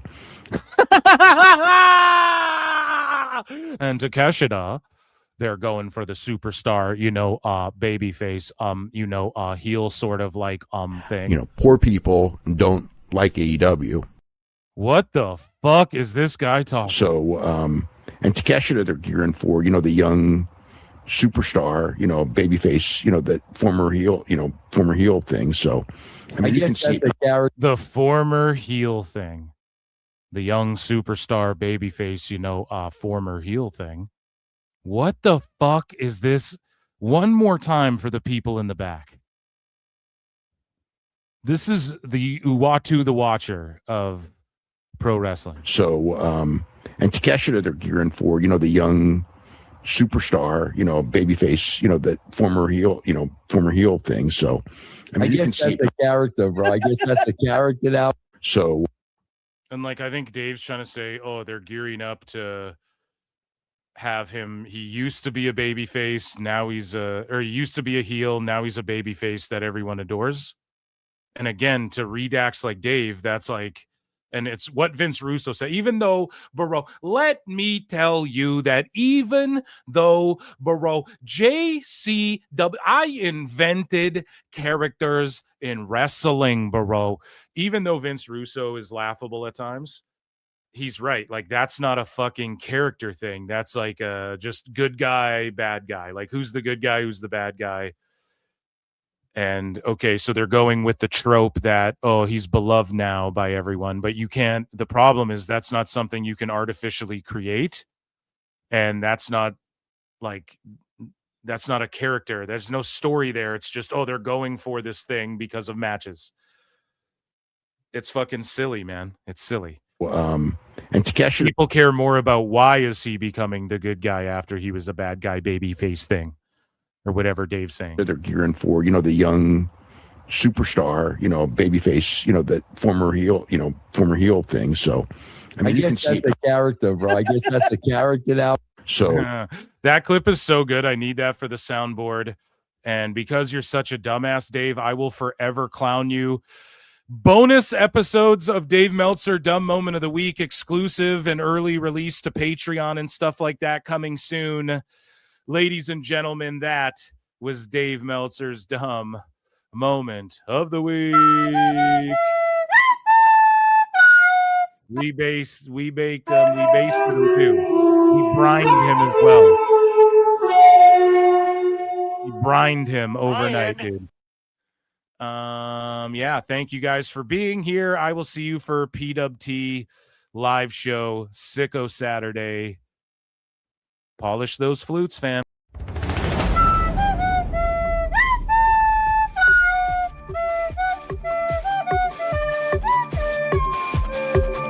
oh my God, it's the greatest thing I've ever seen. You're overdue. I just felt it's something that makes you look good, and that's cool, and You know, I'm all for it, but I think you need to tone this down because now it's getting intrusive to the show. That they can go in the afternoon for a U.S. Hold show, on a second. as they did there, and they Dave? can do 180,000 buys for an afternoon show, which they've also done for All In. So Okay, we hold know on. they can do. We know they can do big. Can I numbers for an continue afternoon. this before you cut me off? We Yeah, know go ahead. one thing. Yes. We know it No, might have done well because I'm it went not- on first. I'm not saying it would. Here's my thing, Dave. But here's okay. Wait. Okay, here's the thing. Oh my God, it's the greatest thing I've ever seen. I mean, it didn't mean anything to me. It was just a match. That's the problem, Dave. It should mean something to you. Give him a quick squash win just to show that, like, you know, he's not a loser.